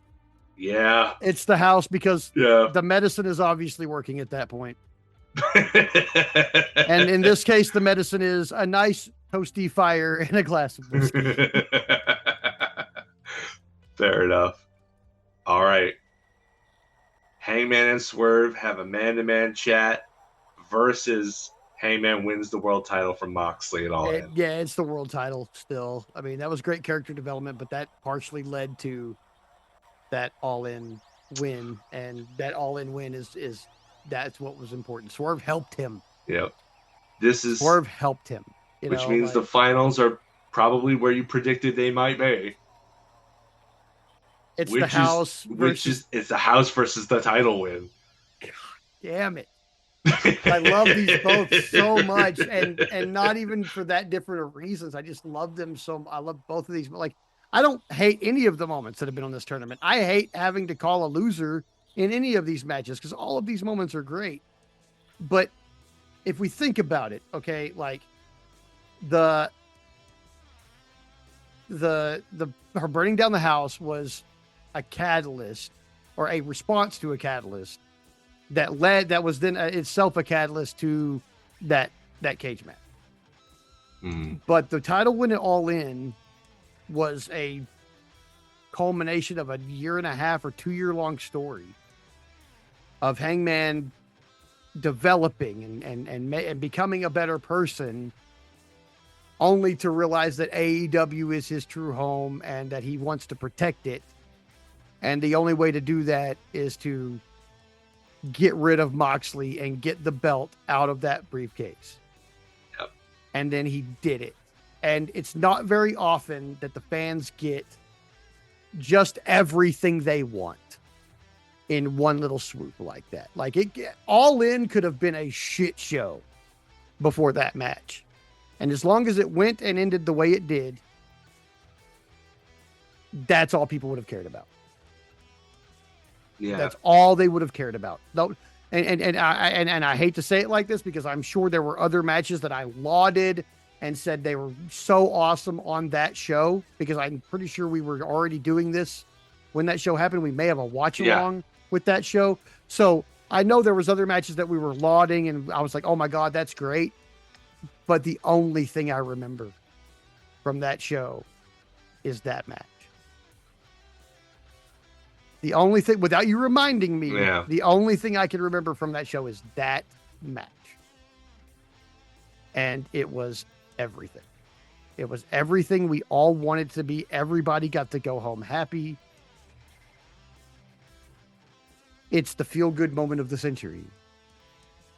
Our main character captured the main title. Yeah. I mean, this was a culmination of everything. Cowboy shit became Hangman is the main character. Became his plot armor is too thick for this bullshit. Became he's the world champion. I think that's the one that wins, man. All right. I think that I am inclined to agree with you. I mean, I remember being on pins and needles during that match. Oh, and yeah. That match was like with intros and stuff included was like 45 minutes. Like, and it was just like, I'm on the edge of my seat this entire time. I'm pretty sure 22 minutes of that watch along during that match was dead air because we were just like, it was a Saturday. Screaming. I don't know if we actually watched we might not have done a watch along. We may have just done a review, but I'm pretty sure like I sat there with my jaw hanging open for at least half that match, just completely silent. And then the rest of it was every time somebody entered, I was just screaming like a fucking banshee. Like, oh my God. Like, especially when Swerve came out, because I was like, Swerve's really here to help him. Yeah. Holy fuck, he really is coming, and he really is here to help him. And I couldn't fucking believe it. I was like, I mean, I know we're here now where they're tentatively friends, but I can't believe he actually got involved. Yeah. And then, then Will getting involved and, all that other shit that happened. Like, I was just losing my fucking mind for the other 25 minutes, like. So yeah, that's definitely the winner, I think. But none of those moments were bad or unimportant in the overall lore of AEW. They were all there were a couple that I had to leave off to keep it to a tournamentable number. Oh, dude, I'm actually as much as we both have a generally different view on the situation than most fans. I'm actually kind of surprised the off-script CM Punk promo didn't get in there. I wanted to leave that off because while important, all it generated was negative stuff outside of the realm of kayfabe. Yeah. And it if you remember with the workers' rights promo in the moment wasn't anything special. It was kind of confusing, but ultimately most people just brushed it off in the moment. It wasn't until Punk won the belt, got injured, and then Brawl Out happened Brawl Out happened first, right? Brawl Out happened first. Yeah, maybe. Because Brawl In happened at All In London, which was the next year. Yeah. Because that was the first one. Well, the first, or not the original one. The Brawl Out happened first. And it was only in the aftermath of that anybody that it came to light that was the thing that kind of got the ball rolling. Yeah. So in the moment, it didn't matter to anybody. The only person that mattered to was CM Punk. So I didn't include that for those reasons. Number one, because in the moment it didn't mean anything. It was a curious, weird thing in a random promo. Mm-hmm. And secondly, because all it did was lead to bad stuff. Like, I mean, that's fair. That's fair because you're right. You're right. So I wanted to leave that off. If we're celebrating him, I don't want to bring up all the drama that we've mostly gotten past as fans of AEW for the most part. So I mean, I'm different than most AEW fans. I wouldn't be mad if the guy came strolling right back through the door. because well, only because even still, with Hanger and the Bucks, there is a vast amount of money to be made in that program. If they could manage to work together for a couple of months, Tony Khan could make money hand over fist on that. And that would be good for AEW. And honestly, that's all I really want is for shit to be good for AEW. I don't know. Is that very likely to happen? Probably fucking not. Okay, let's be honest. I don't know if you want to risk the fandom. I feel like there'd be a real negative backlash for that. And I mean, at least I know that not everybody on Blue Sky that's a fan of AEW is necessarily representative of the entire AEW fan base. If they were, though, the general feeling on Blue Sky is that they would probably revolt. So, I don't know. I mean, that's probably fair. But, I mean, like I said, I differ from most people, but I'm one of those guys who, like, I turn a real-life hatred into a blood feud on TV and make money. Like, that's what they should have. What they should have done in the fucking first place. But I understand how whatever happened backstage could lead people not to want to work together, and then to, you know. Well, at the end of the day, too, like you always run the risk when you try and do that is okay, who wins then? How do you not ruffle feathers? Somebody's got to win. Somebody's got to lose. I mean, everybody's taking it too seriously. At this stage of my fandom, Hangman wins if it's Hangman and Punk. Oh, absolutely. If you're gonna go and bring in Punk for this, you're gonna have him putting over everybody. I want him putting over Jack Perry. So no, still no. No. Jack Perry didn't do anything wrong. He didn't do anything wrong. He was a petty little bitch, and then he got assaulted. Calling someone out on camera on a national on a pay-per-view is doing something wrong. If he had just shut the fuck up, that would have never happened. Yeah, but you know what? If he hadn't looked down the camera and done that, if he had said it off comment, like where it was just like off to the side somewhere or whatever, it probably wouldn't have been a big deal. It's the fact that he went straight down the barrel of the camera and said this thing that only one person knew what it was about. If Punk really was the adult in the room that he said he was, he would have just been confident in him being right, that him doing that would have led to him getting injured or injuring somebody else, and let him just say, okay, I tried. I gave you the warning. If you don't want to listen to it, those consequences are on you. And he would have walked away. That's what adults do. More than anything, I want the audio. We saw the video. Yeah, we don't have the audio. I want to know what was said between the two of them standing right there in front of that table. And I know some microphone somewhere picked that shit up, and it was probably left out on purpose. So I want to know what was said right there, because there are words you can say to someone to get your ass assaulted. That happens. Sure. And Perry seems to be the kind of guy who's very good at knowing those words. He's not a bad promo. Okay? He's not. So, I mean, I imagine his shit talk in real life is probably pretty high level. So he probably knows the words to say to push buttons. Whether he was doing that or not is unknown to us. The only people who know what was really said right there in the moment are the guys who were sitting on the other side of the table, which is Tony Khan and two other people who I do not know who they were. I don't even think they were even close enough to hear them. Remember, they had headphones on. Yeah, he had headphones on. He may not have heard them. Joe might have heard what was being said, because he was relatively close the whole time. And he did get involved like immediately. Chris Hero might have. heard. Malachi Black was close by. Like, I'm still kind of reserving my judgment for all the facts, and I know for a fact that there's this one crucial thing missing from that whole thing, and it's we don't know what was said right there. And Punk can say what he said, and they can go on interviews and say what they said, but those are going to be skewed.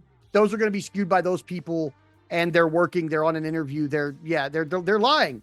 They're lying. I don't take anybody, like, unless you're doing an interview completely outside of the wrestling business, outside of kayfabe, I usually don't trust what a wrestler says in an interview because they're liars professionally. That's what they do.